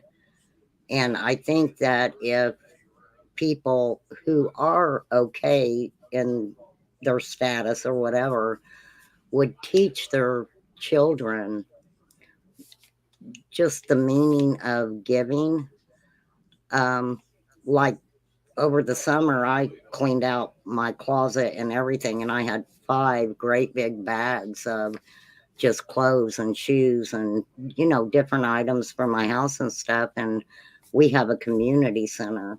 So I took it all to the community center, and I had like a great big tote full of stuffed animals, brand new stuffed animals that kind of were passed down from me from, my husband's mother and stuff. And so when I took them to the community center, I told them if, if they could somehow, individualize those and give them to the police department. So maybe they could carry them if they pulled over anybody with possibly a child. They could give them a stuffed animal. I usually keep a few stuffed animals in my car. Um, I'll go to thrift stores, Dollar Trees, places like that, and I'll pick up a few cute little stuffed animals because with what I do, I have I have been called out to homes that they may be enduring a type of crisis, and I know there's children there.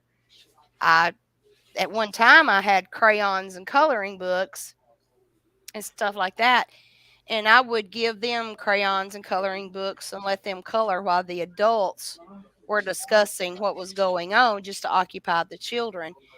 Um, there's a lot of situations that I find myself in that having those type of items just in my vehicle, it does help a lot. Now I keep stuff in my office. I keep actually I need to bring a load of clothing up here where I'm getting ready to clean out my spare bedroom. That's my makeshift walk-in closet. I keep clothing up here because there's been people walking in front of my building because I'm right next door to a pavilion, and a lot of teenagers hang out there. Um, you can walk out there at any given time of the day or not, and they'll be out there. And it's coming on wintertime. It hadn't been too many days ago that I pulled up and there was a young girl sitting out there under the pavilion, and she was waiting on a ride. And I invited her in here to my office, gave her something to drink. We talked for a minute, and she had a crisis going on. And I try to keep my door open. My phone number's on my wall on my door. If they need me, they can call me day or night. I will meet them here. I give them a safe place. I give them a safe place to meet. I give them a safe place to report any crimes. I give them a safe place to exchange visitation and custody. You know, and that's the whole purpose of me starting my business is to help people and give people a safe place. I don't have the resources to feed them, but I'm sure that if I made it a community affair that somebody could set up here to do meals or something like that, I've got the amenities here that we could set up a hot table. and hand out food boxes. Well, I haven't done that yet, but that's what I'm here for. I think what a lot of people need to realize too is you never know when somebody's in crisis or not. A lot of people, I don't want to say feel shamed by it, but you could actually walk past somebody on the street and they can have a crisis going on and you just don't know it. And a lot of people, this is just the way I am. I don't know why a lot of people gravitate towards me to talk. But if someone's standing beside me in the store and I may say hello or even make eye contact, that person will start talking and I just let them talk. And even if you talk for 5 minutes or 10 minutes, you can learn a lot about a person in that short amount of time. I don't hesitate to hand to somebody.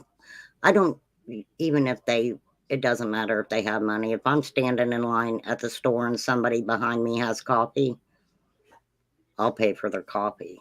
That's just the way I am.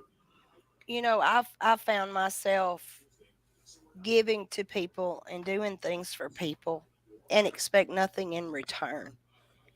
But there's days when I'm gonna cry. There's days when I get so overwhelmed of people being ungrateful that I can't let that bog me down because I know what I'm doing is what God's put on me to do. And God wouldn't let me keep doing this if He thought I was doing something wrong. Well, I mean, I understand it can get very frustrating for somebody when you're giving it your all and there are just times when you feel like you're underappreciated. I worked in the healthcare field for many years, and sometimes I would say, I'm taking care of these people, I'm giving it 100%, but who's taking care of me? And then I would feel bad for questioning that. I just made that comment in recognizing ungratefulness.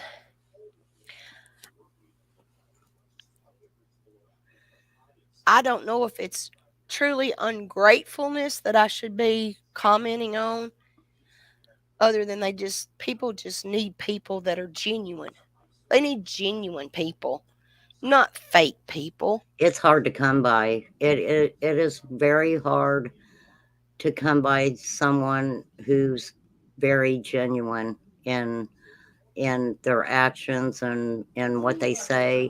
It is so easy to, and I feel love for a lot of people, but it is so hard for me sometimes on YouTube to see someone in chat tell someone else they love them. And I know it's kindness coming from a good place, but some of them people and some of their actions, I'm just flabbergasted that you could even throw the love word out there for them. I mean, I don't care who you are, what you've done. It I guess one of my biggest frustrations is people are crying out for help, but they are so shameful of their past and some of them of their present that they forget that there's somebody there to hold them up or hold their hand or wipe their tears. I've had people come into my office. I've had people come into my office that I should have been terrified of. I should have been terrified of them. I don't know these people coming into me. I don't know these people walking up to me. But I look at their eyes. You look at their eyes, and you'll find out if they're true or not. yeah, and see that's a very hard thing to do on social media. I always I'm a big uplifting person. When I'm in a chat, I do try to follow the chat, and I always try, if someone says I'm having a bad day, or I lost a loved one, or someone's sick, I always try to let that person know that I noticed that. I was just on the phone earlier with one of my local counseling centers, and we were just chit chatting. That's just how I talk to people, though. We were just chit chatting, and I told him, I said, "Thank you, Petey." Um, I was on the phone. Well, I was on the phone with the phone operator, and we were talking, and I said, "It's really mind-boggling that I've got people who don't know who to report certain things to, and they don't know how to go about asking for the right kind of help." I said, "I have women, and I've had some men come to me just out of just not so much they come to me, but we just run up on each other and we start talking. That they'll start sharing information with me, and I have to tell them, what you're sharing with me needs to be reported. I can't go to the cops. Why? Because I'm a convicted felon, or because they know me because I've been on drugs, or they know me because who my friends and family are. I don't judge people by that. When it comes to actually trying to help somebody, I don't care how much alcohol you drink a day. I don't care how much dope you put in your body. If you come to me telling me that somebody else needs help or you need help yourself, I'm going to do what I can to get you the right kind of help. And I'm going to stand by your side. When those law enforcement officers come into my building and want to argue or discredit the information that you're trying to report on the behalf of someone else's welfare, especially if it involves a child. Exactly. Because Exactly. I have cussed, and I have cussed out several people wearing badges just because they did not want to take the time to listen for somebody's plea for help. And not only that, but they're very uneducated. I do believe that a lot of our law enforcement is very uneducated. They're I they're uneducated on DV. They're uneducated on a lot of things. uh I agree there, but I am seeing a significant change. In the last 3 years, I have seen a huge change here just in my local area. Um, I have a wonderful, wonderful group of people here with my local city police department now. There's only two or three that are questionable in my informed opinion, but for the most part, we're all pretty much coming from the same cut of cloth. We're compassionate, we're sincere, we're we're educated enough that we're and support one another. I mean, when I go to an officer and I say, "Hey, I got this person here. I feel like they need to file a report or at least put something on record in case something happens." And they're right here. There's only two that has failed me in my entire city police department. Just two so far. The other one, bless his heart, I didn't like him very well at all. But now when I see him, he will at least acknowledge me. Because we had a come to Jesus meeting one evening. We had a huge come to Jesus meeting one evening, and I told him, I said, I used to put on the same gear that you put on just to work in a county jail. I put my pants on one leg at a time just like you do. If you can't be the same human in and out of that uniform, then you don't need to be doing what you're doing. Yeah, some of them just get this ego about them and think that they have a badge and a gun and a taser, and that they are so much more above everybody else. And that's just not true. That is not true. And, I've said before that I know that we judge Hawkins County, Tennessee, and we we see the individuals from there, law enforcement, and not hearing anything good. But check into your own community.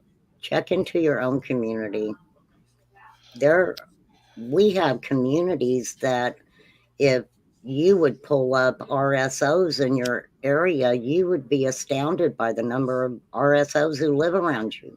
Oh, honey, I've got a book sitting here on my desk, and I have not updated it in the last 6 months. But there's really been not a reason to update it in the last 6 months. I have right now 90 registered sex offenders in my county alone, and in the neighboring county, it exceeds 100. The sad thing about that is the ones who aren't registered. Well, here's what I'm experiencing. Just like when I say it's because I'm watching it. It's not that I'm not trying to discredit anyone else who's not watching it, but it's just what I've been watching alone. What I'm seeing is that we've got a lot of people floating in and out of areas. And you've got a lot of people that just haven't been caught yet. And then you've got a lot of influential people. I'm not talking about, when I say influential people, I'm just talking about people in general, not people of any notoriety or any level of anything like that, political or anything. You've got people floating in here that are getting in communities. And when I say we have a pandemic of crimes related to children, that's exactly what it is. It's a pandemic of crimes related to children, because drugs, pedophilia,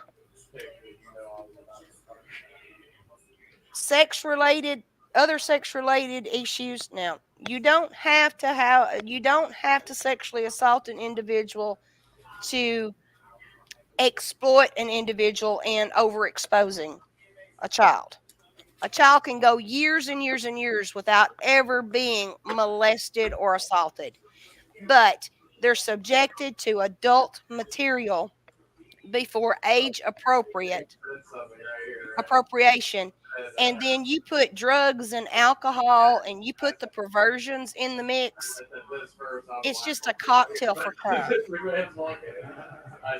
Yes, it is, and I it happens more than in poor counties. It can be happening in the richest neighborhoods. It doesn't necessarily have to be poor counties. Well, see, years ago, I don't care to tell you my age. I'm 48 years old. When I was a child, topics that we're discussing now were taboo. It was definitely taboo when I was younger. I was born in '63, so I'm just a tad bit older than you are. I mean, and when the laws changed, that if you got caught messing with a kid, before the laws went into place to where you got caught messing with a kid and you got charged and you got convicted, you had to go on a registered sex offender list. It used to be that you were labeled as a pervert or a dirty old man or old woman. You stayed Exactly. away from them. Yeah, that was the big thing when I was younger. When something happened to me and it was a uncle, that's what I was told. You stay away from him. And we had questionable people in our communities and in our churches and even in our own families that were women, older women and mature women, had dignity. and they instilled that dignity upon their children, because you don't think about little boys being messed with so much as you do little girls. And I know the women in my family instilled that caution, that caution flag up, says he don't have any business touching you. When he calls you to come sit in his lap, you don't have to. Or if you see them come up in the yard to visit, y'all go play in the back room or y'all go outside and play. If he goes to the backyard, you go to the front yard. I agree with that. I think what was difficult for me was, especially with Summer's case and them Candace's drinking at night and things like that, because my mother was an alcoholic, and I don't think the boundaries were there. Um, so it was a little bit different for me, and I think that's why when I think of Summer and things that could have happened, I can't say anything happened. I don't know where this proof is that they say is out there. Um, I think I take it a little bit more to heart. So it's a little bit more, I think it's just a little bit more complicated for me. That may not be the word I want to use, but I think it's, my scenario and things that happen with me. I hope that didn't happen to her because of the alcohol and things, but I can't, I can't say for sure. I can't peg that as fact, even though I wish I could, but I can't. So that's just a really hard situation in itself. Did we did we lose Genevieve again? But yes, back in 1963 when I was born, that wasn't a big issue. It wasn't something that the police even cared about. There were dirty old men, like Genevieve said, in my town. And as a child, I had to learn myself to stay away from those type of people because they were out there. And it wasn't talked about. We didn't talk about, things like that. It just wasn't something we talked about back then. Are you back, Remain. Genevieve? Yeah, I'm back. Remain. I got this. What's going on? Oh no, I was just talking about, No, back no, I in. got this posted in. I was listening to you on my phone, darling. Whenever StreamYard disconnected. I got this. Says that there's an update on YouTube about Monkey's case. Okay. Let me drop the link if you want to come up.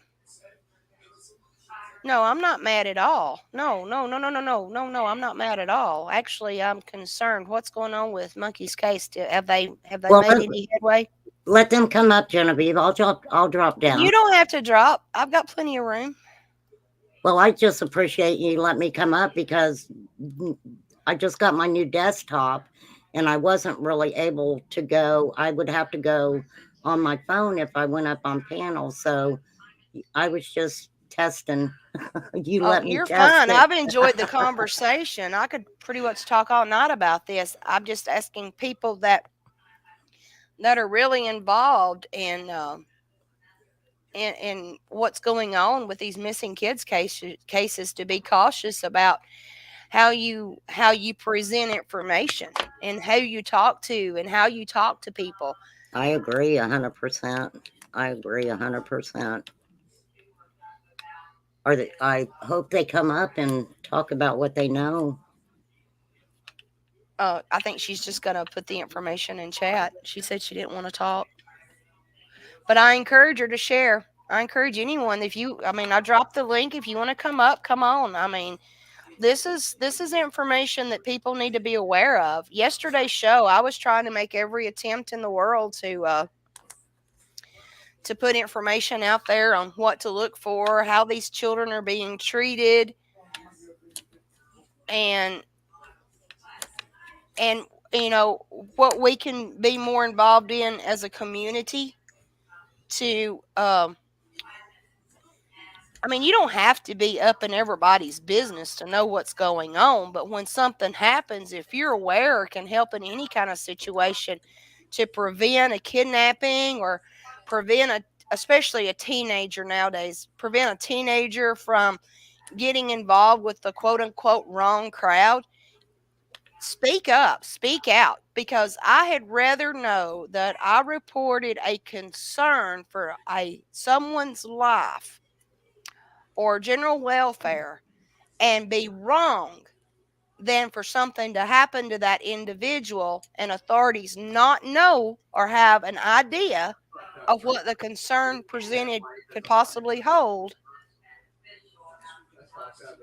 And this might be and a something whole happened. whole nother subject altogether, but I think people need to be aware too that children are born every day that don't have birth certificates, that aren't known by the government, and that is hard also. Now, I'm collecting resources and getting ready to present information just on that topic alone. Um, with these new movements, with the constitutional rights education and all of that, and when I say all of that, there's a lot to that. People are becoming re-educated and informed as a nation, and that is one thing I can say about the pandemic that we had back in 2020, that when everything was on lockdown and on shutdown, people were bored. They went online and they started relearning things that are no longer being taught in school. They started refamiliarizing themselves with their rights. They started refamiliarizing their things with their boards of educations, and people are actually waking up to hypocrisies and to tyranny that is affecting our children now. And kudos to all of those who are willing to stand up for that. I appreciate each and every one of you that do that, but please be careful and don't project yourself on misinformation. Yeah, that bothers me a lot, the misinformation, because especially if you're a YouTube creator, I just feel that you really should take what you are teaching people very seriously. Make sure that you know what you're talking about. Don't just take somebody's word that says, oh, this and this and this, and then you just come out there and say it, and a lot of it could be wrong. I just think it makes a creator look bad when they do that. And It, that it, might just be my opinion, but it, I do think that, some people end up looking bad for putting out misinformation. well, it's it's how the subs interpret their information a lot of times too. Exactly. I've seen it go back and forth. Right, right. I've seen creators with the utmost concern and genuine intent in putting out what they have available to them as information, to later find out that they were misinformed and be attacked and not recognized for their apology? Well, I think there's just so many avenues to research the information and find out as much as you can about it before you put it out. Well, I mean, we all, that's just my opinion. I know other people. Some people do have a harder time with the capabilities of researching on their own and different things like that. So I'm not begrudging anybody, who has a harder time doing that stuff on their own.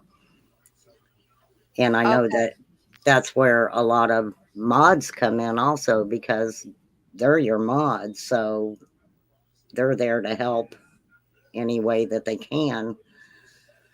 I mean, I can see the full circle. I do see it. Okay. I'm just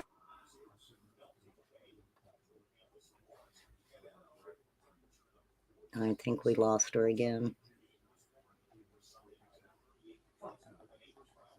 I just think when you're a YouTube creator that you do have a responsibility, and you have a responsibility to your mods and also your subs.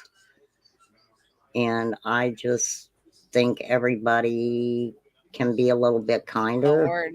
to Oh, each the Lord. other. Can you hear me, darling? Yeah, Because I hear you. okay, I was just watching chat. Am I understanding this right? That that YouTube took. Okay, hold on. Let me back up so I'm not sounding like a raving lunatic here. So people have been going to people's homes.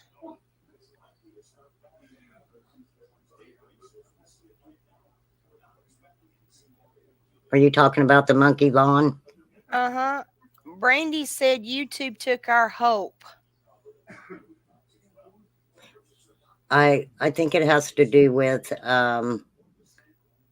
I did see where I know of one creator who did an interview with the people who live in the house that they're searching. Oh, okay. In my informed opinion, if this is happening,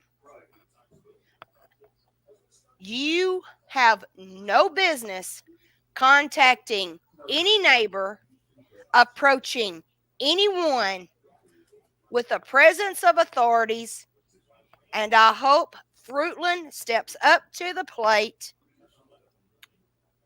and this is handled appropriately because Well, the I'm creator, under the impression that this is absolute hindrance of an investigation and a well, lot of other things under that. I'll tell you what I thought was really strange, that this one creator, he didn't go there, but he called this neighbor. And they always say, well, we're press, we're press. And then when the neighbor was like, look, I want to put it out there that I had nothing to do with this, and he really didn't even know those neighbors that well. And so, can you basically let people know I have nothing to do with this? And he was told, well, you can get a hold of the news, and why don't you talk to them and tell them exactly what you're saying? And I'm like, wait a minute, because you put out the impression to people that you're press all the time. And I mean, I guess on the video or whatever, it did come out with the neighbor saying I don't have nothing to do with this, but I don't know. That stuff just didn't set well with me. When you look at the Quentin Simon situation, and even with Summer, I don't know what these people are thinking. I don't agree with it. I know some people do. Some people like that stuff. Some people are giving them crap loads of money to go out there and scream and stand out there. But my question is, and I always ask this, I know people get agitated with me, but what is the end result for these people? What do they think the end result's going to be for them? Nothing. Nothing. They need to reserve their energy for when they find the person that took these babies and done harm to these babies. They need to be standing on the courthouse square when they go up for their trial. Yes, exactly. That's the way I see it. But um, what do they call them? Tragedy pimps or whatever they call them. And Oh, I've got a few choice words for them. I'm you just know, trying to I be I nice just and calm. I think it's the most saddest thing that I have really seen in in the world. There are other things besides these things that you can be going out there protesting for that you're going to have an end result. This has no end result except for a little boy not being alive anymore. Is going out there and screaming at the people making a difference? No, it's not. No, it's not. It's It just adding insult to injury. it is. It is. And I try so hard to know that you're innocent until proven guilty. And even with Summer's case, they're innocent until they're proven guilty. Do some things make you see things differently? This is what I say about Summer's case. If you have cried, if you have gotten mad, if you have screamed at your computer, um, then you've been following Summer's case. It's the most emotional thing I think I've went through in a long time. I don't think I have ever had to walk on eggshells more than looking at information and trying to sort out the falsehoods from the truth to support enough information that may possibly assist in finding not only the child or the missing person, but the one who inflicted the damage. Well, this is what I say. Why are these adults?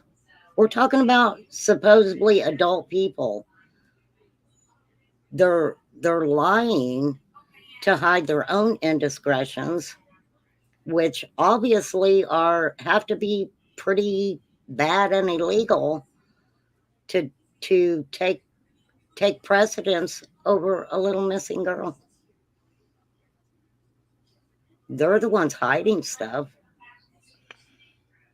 What's frustrating is all these people that have actually turned over information that had it been anybody else, they would have done blocked somebody up and thrown away the key. I mean, look at the Joe Clyde Daniels case. The Joe Clyde Daniels case. Both parents are locked up in jail, and that little boy's body has not been recovered yet. Do you think that I'm just making a point that something could have been done a long time ago that would have put a boot up somebody's ass to get something going. well, obviously there had to have been some sort of parental neglect there for a little girl to disappear like that anyway. Honey, When she was supposed to be in her home, that there had to have been something there. But I think that's why they jumped on the someone came up here and took her. And Candace was a good mom. I mean, even from the beginning, Grandma and Dawn, oh, Candace, she was a good mom. She was a good mom. And regardless if they were good parents or not, there are missing children. Somebody played a part in those children not being in the presence of a parent or caregiver. right. Who is directly involved? Who knows who has and who is willing to come forward with enough information. I think they've already got the information. I agree with Don Wells. This goes way deeper than what people are thinking. Yeah, I do too. And I think that writing about it, I wrote every different type of situation that I could think of, and there's just so many possibilities. Just so many possibilities. And the baby, we don't know. We don't know. We were not there when it happened. We don't know. We're grasping at straws Well, we're when the also sorry. well, we're We're, grasping at straws where authority figures have been involved since day one. These are trained professionals. the first question I had when it all first started, what information was given that turned the endangered child alert, which would have been looking in that area, into an Amber Alert? What what exact information was given that switched that up? That's a question that I've had from the beginning, and I've gotten in many chats and asked, and nobody's really ever looked at my question, but Have that's a y'all question. looked have y'all looked up the parameters on the protocol that law enforcement is to take and initiate to issue an Amber Alert? I think a lot of I I've looked at it. I mean, it doesn't make a lot of the, I want to know what was said to them.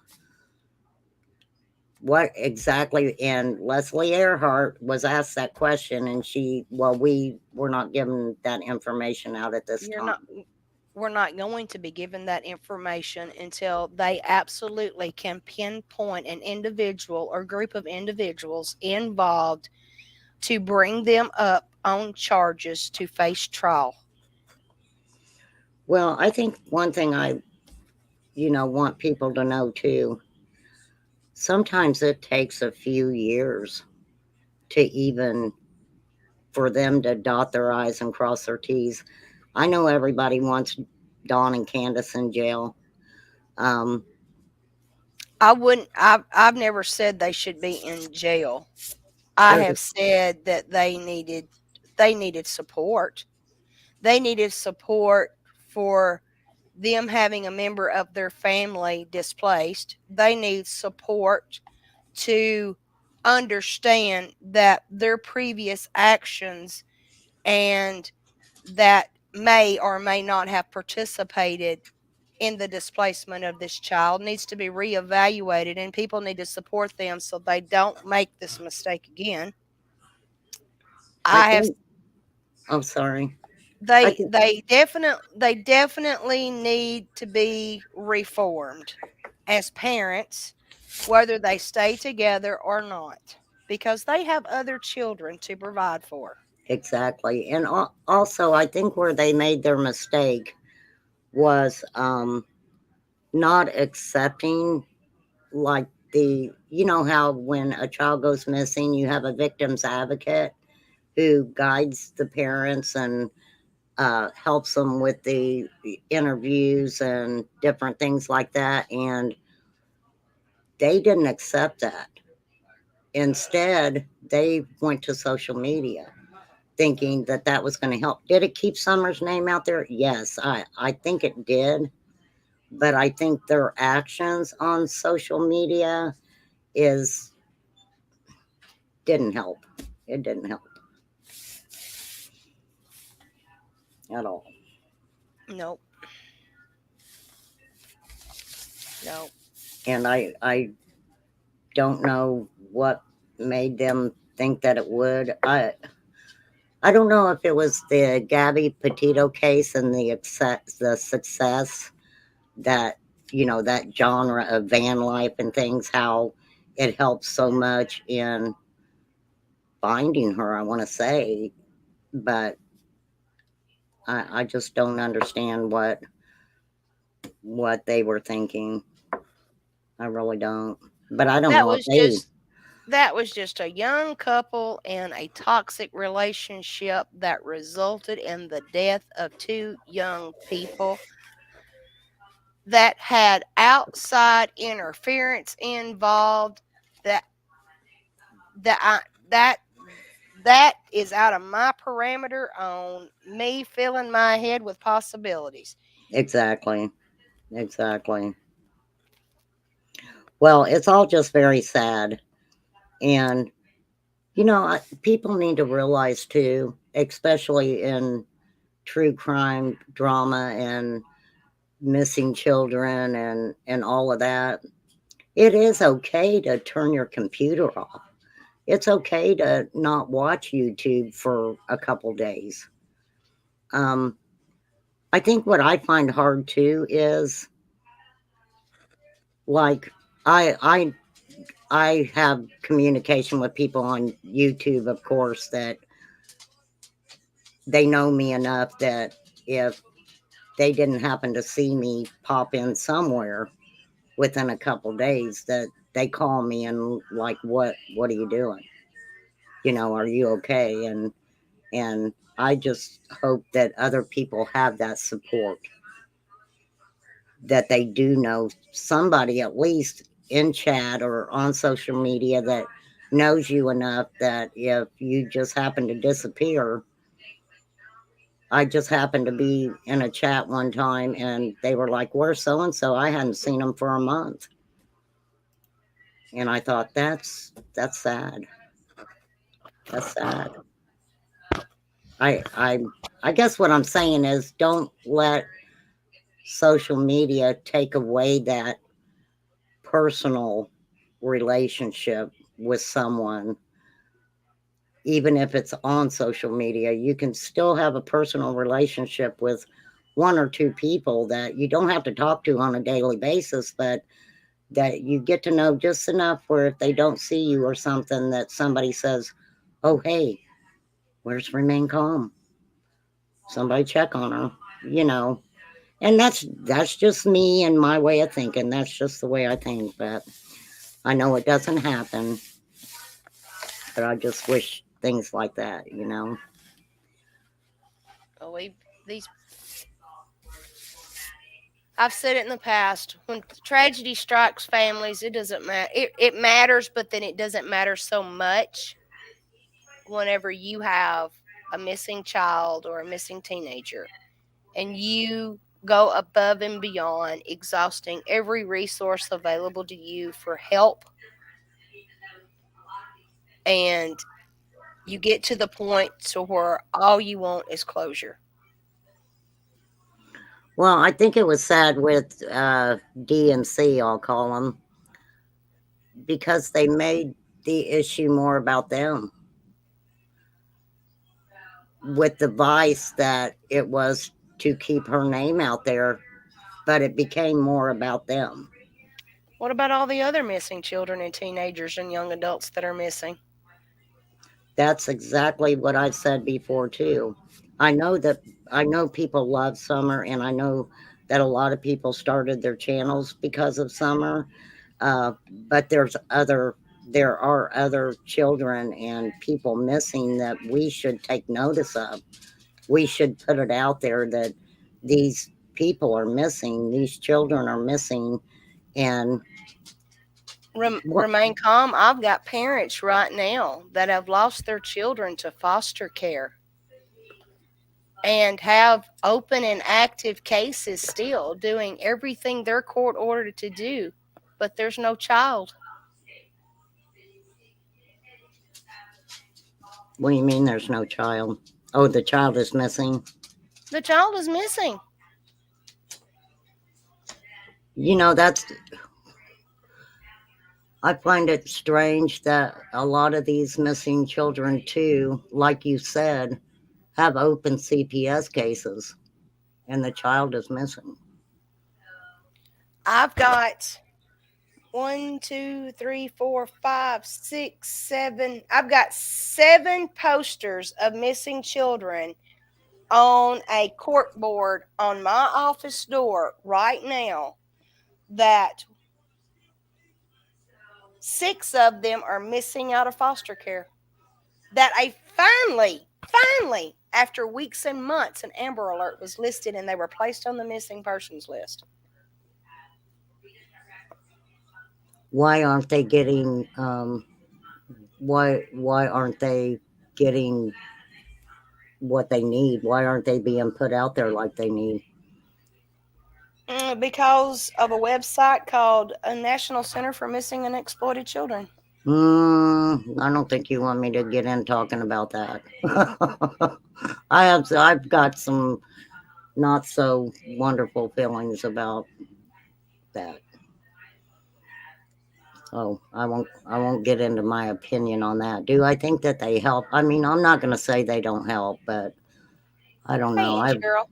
I've just got strong feelings about the Center for Missing and Exploited Children.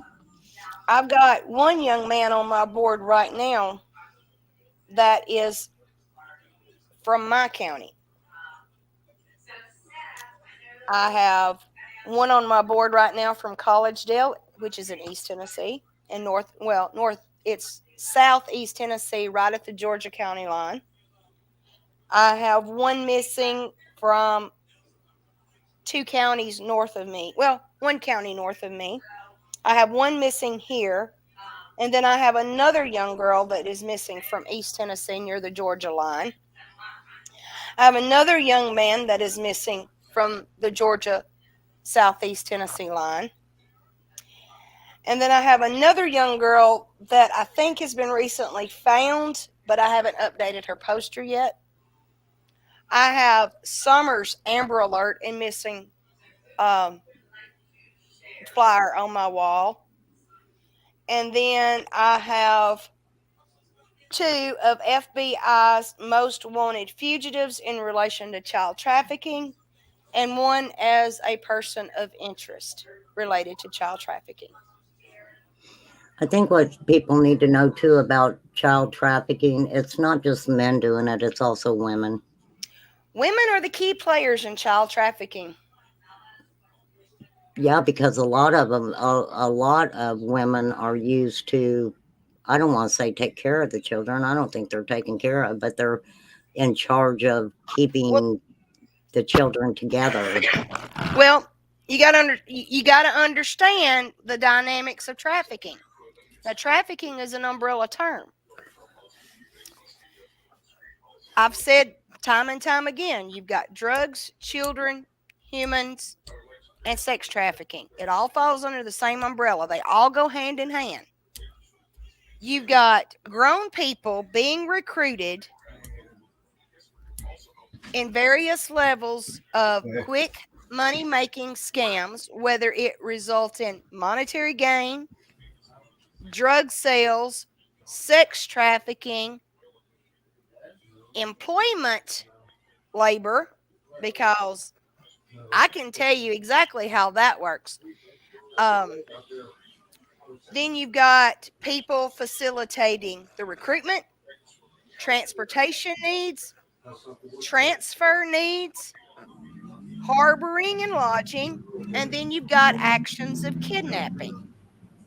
And when you put the people involved in recruitment, you put people involved in transporting, you put people involved in transfers, harboring, the kidnapping, the sex, the slavery, the unlawful adoptions, the exploitations, and the forced labor together, it's all a Ponzi scheme and unlawful trafficking operation.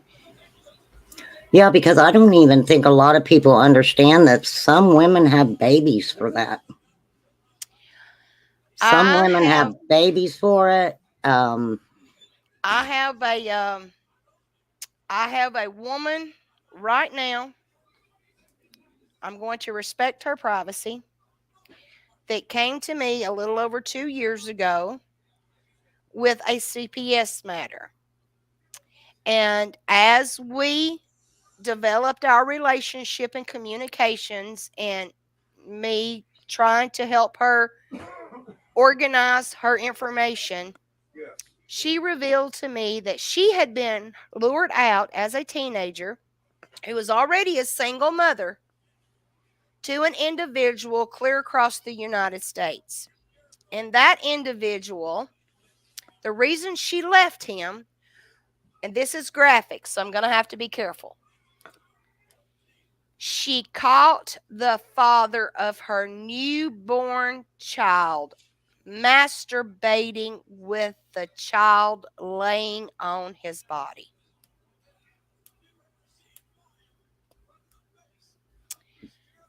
That is When horrible. when she called the police,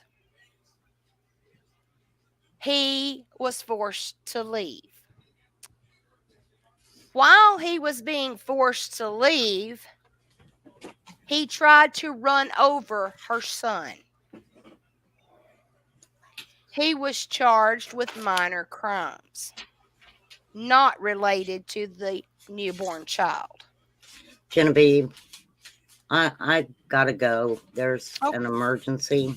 Well, I've got to go. But thank you for letting me come up and thank you for joining us. Well, Thank you so much. Thanks for having me, and I appreciate you letting me come up. And I'll talk to you again soon. Okay. All right. Thank you so much. We'll talk Okay. to you again. Bye bye. Thanks, hon. Bye. Well, I didn't mean to shatter your eardrums with that, but that's the kind of shit that is brought to my attention.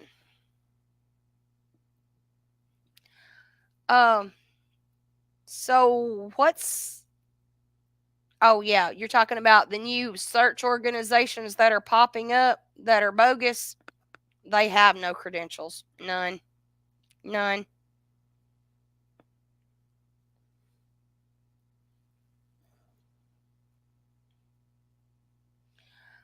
I'm gonna drop the link one more time, and then here in the next few minutes, I think I'm going to cut out of here. Let's see if we can get someone up here to update us on some things going on. If you've got any questions or you want to share information, I'll give you that opportunity now. Angel girl, it's so good to see you. I've not seen you for a good minute now.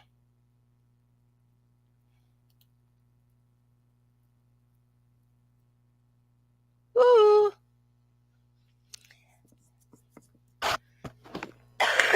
Can y'all still hear me okay? It's showing that I'm talking.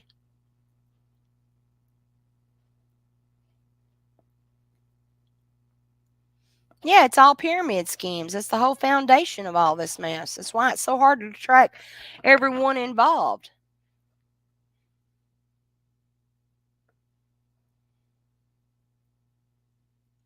Yesterday's show, I had it so planned out for y'all.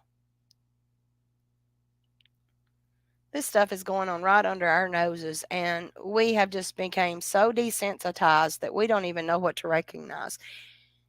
And I feel like the ones that do know how to recognize it, they're just not getting heard.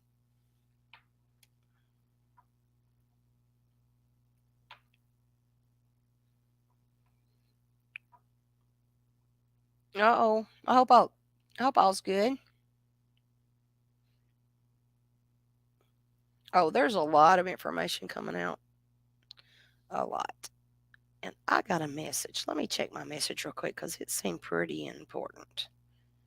I don't like streaming people, but it looks like we've got trouble in paradise.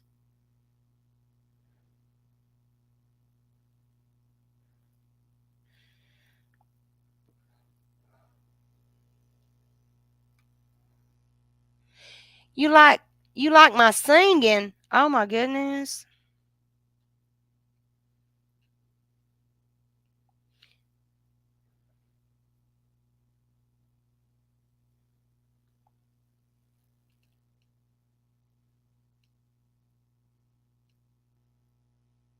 No, they don't want to hear the truth.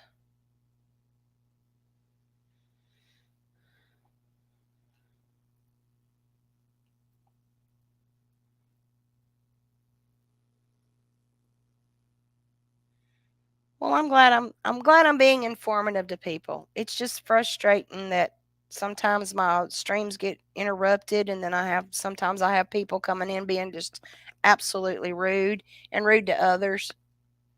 It's uncalled for.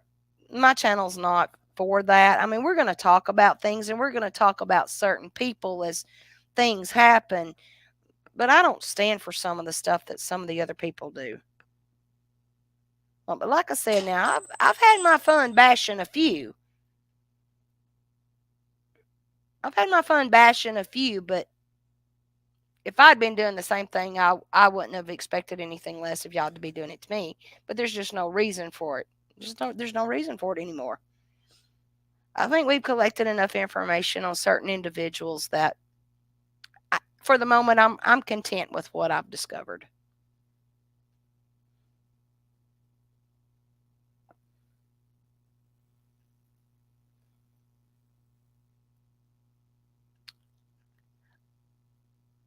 I'm okay. I may touch base with her later, but from my understanding, Nana's got her hands full with the situation that occurred this morning. So I'm kind of being respectful to her situation at the moment.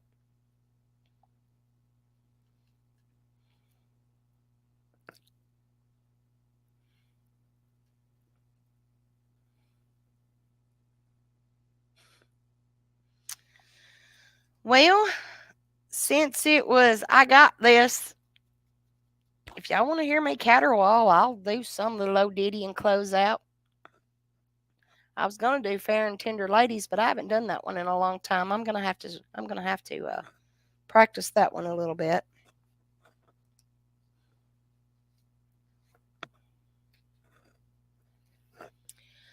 Anybody got any questions?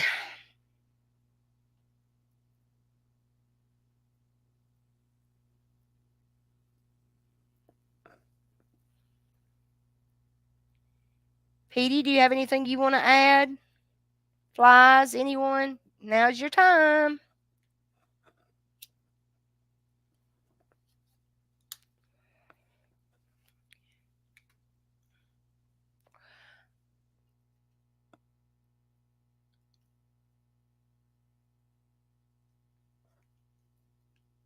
I do want to take a moment to thank each and every one of you for coming in, spending time with me today, supporting me in what I stand for and what I do, supporting those in chat who are genuine to what they do. If you're a praying individual, pray for those in need. Pray for those that need direction in their life.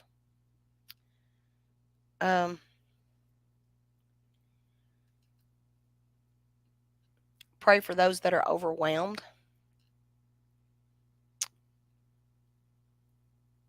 Pray for endurance,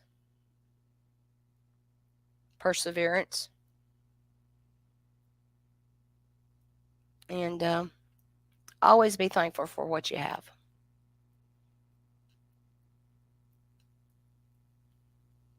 Always be thankful for what you have. I don't care what it is. If it's a piece of hard candy, be thankful because somebody may not have that. And be thankful that you got a leading power above you to guide you along your way.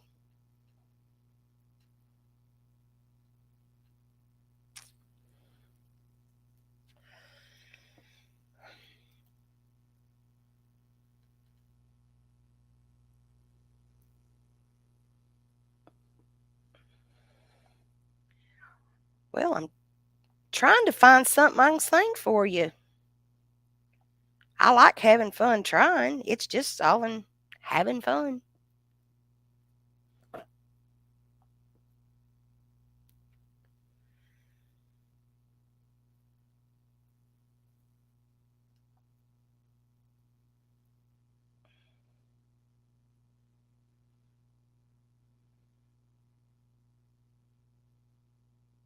Let's see. I'm probably going to get struck for this, but after this song plays, guys, I'm going to head out.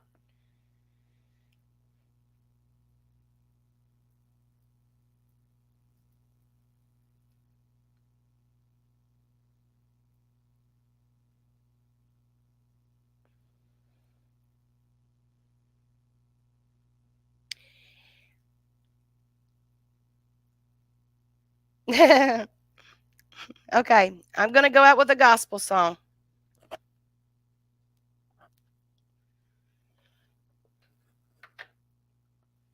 Thanks everyone for joining me. My mods, y'all have been wonderful. Y'all everyone have a good evening. Love each and every one of you. Keep everybody in your prayers.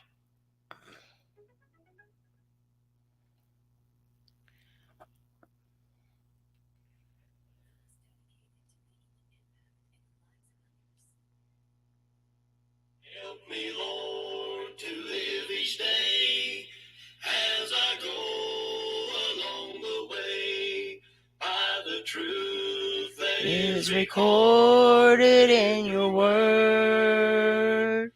Give me joy I never had.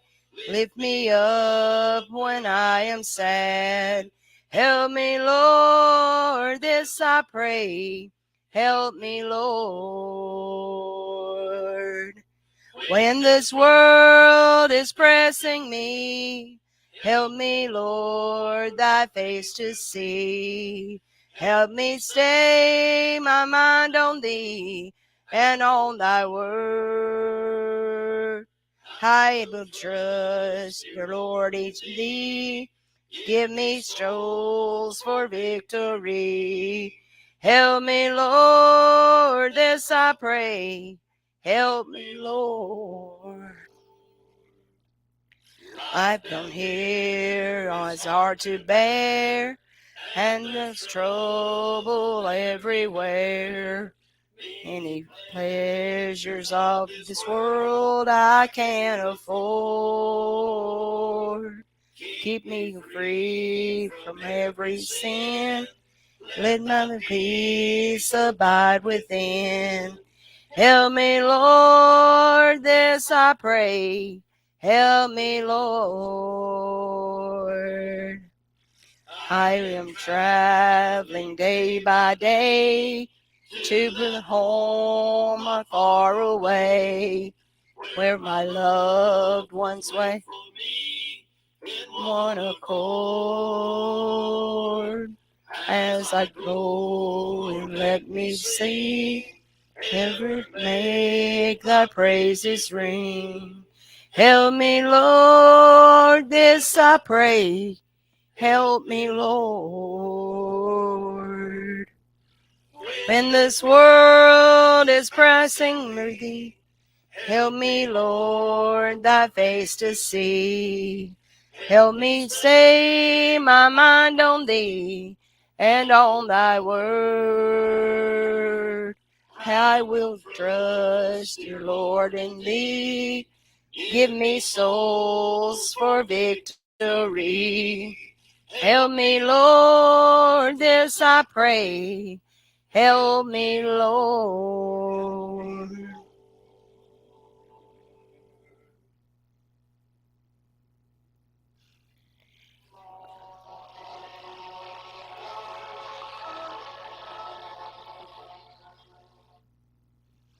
You want to hear Old Rugged Cross?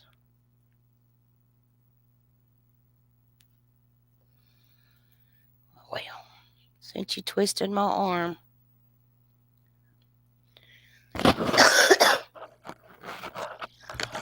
On a hill far away stood an old rugged cross, the emblem of suffering and shame. And I love that old cross, where the dearest and best for a world of lost sinners was slain. So I'll cherish the old rugged cross till my trophies at last I lay down. I will cling to the old rugged cross and exchange it someday for a crown. Oh, that old rugged cross, so despised by the world, has a wondrous attraction for me. For the dear Lamb of God left his glory above to bear it on dark Calvary. So I'll cherish the old rugged cross till my trophies at last I lay down. I will cling to the old rugged cross and exchange it someday for a crown.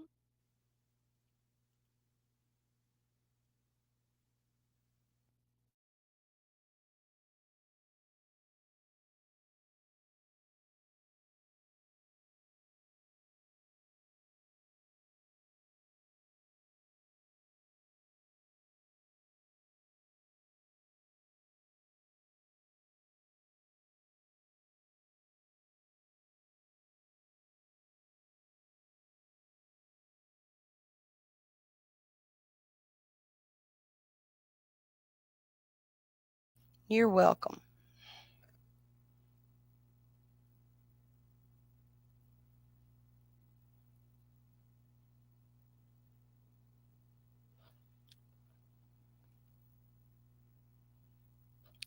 This one's one of my favorites anyway. I'll have to turn the volume down after the commercial.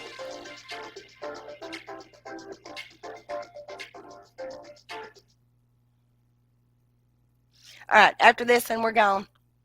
Y'all have a wonderful night.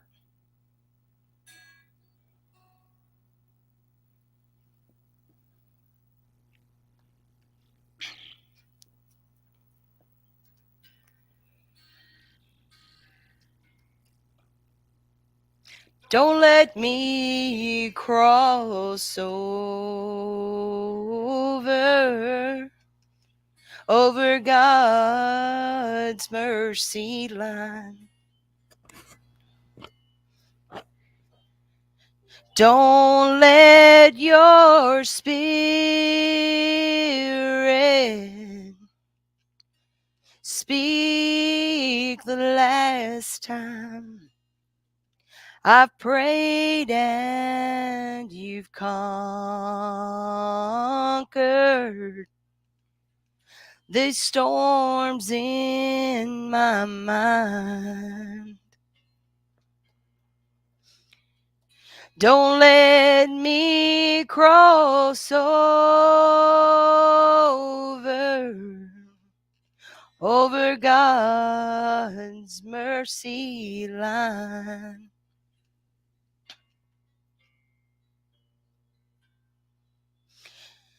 Lord, I'm living in darkness,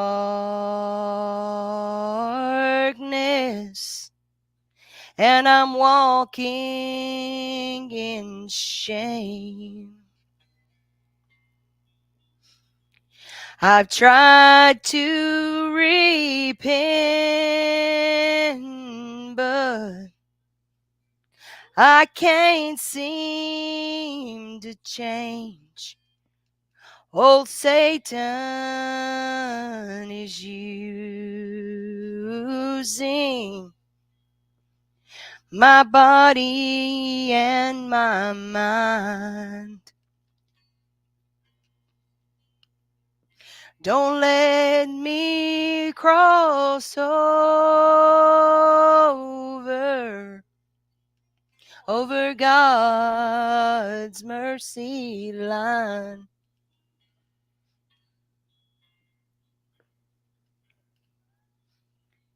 Lord, I know there's a deadline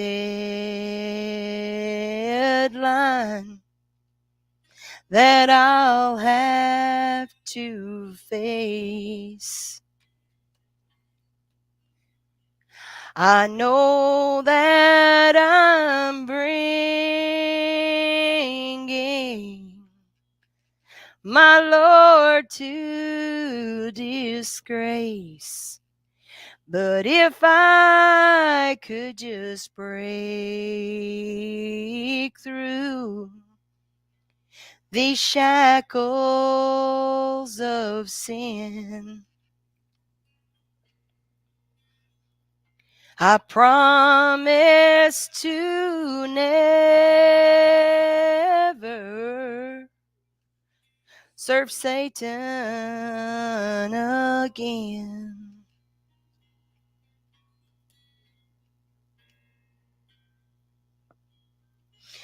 Know that I'm nearing my final hour.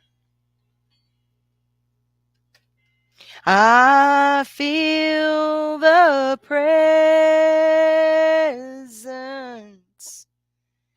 of death seizing power. I've tried and I've pleaded, but no peace can I find. Don't let me cross over God's mercy line.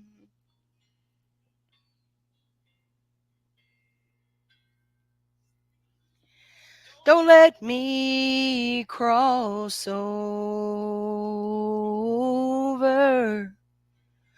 over God's mercy line. Don't let your spirit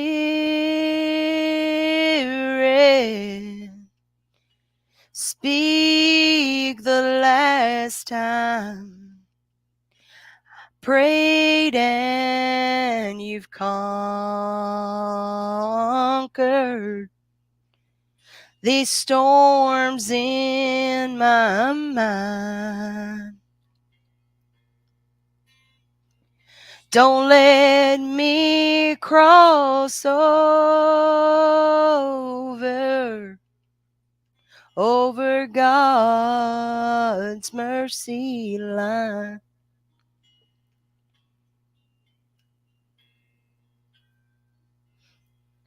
So don't let me cross over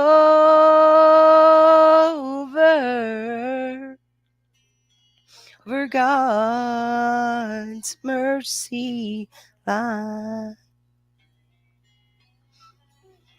Good night, everybody. Thank you for joining us.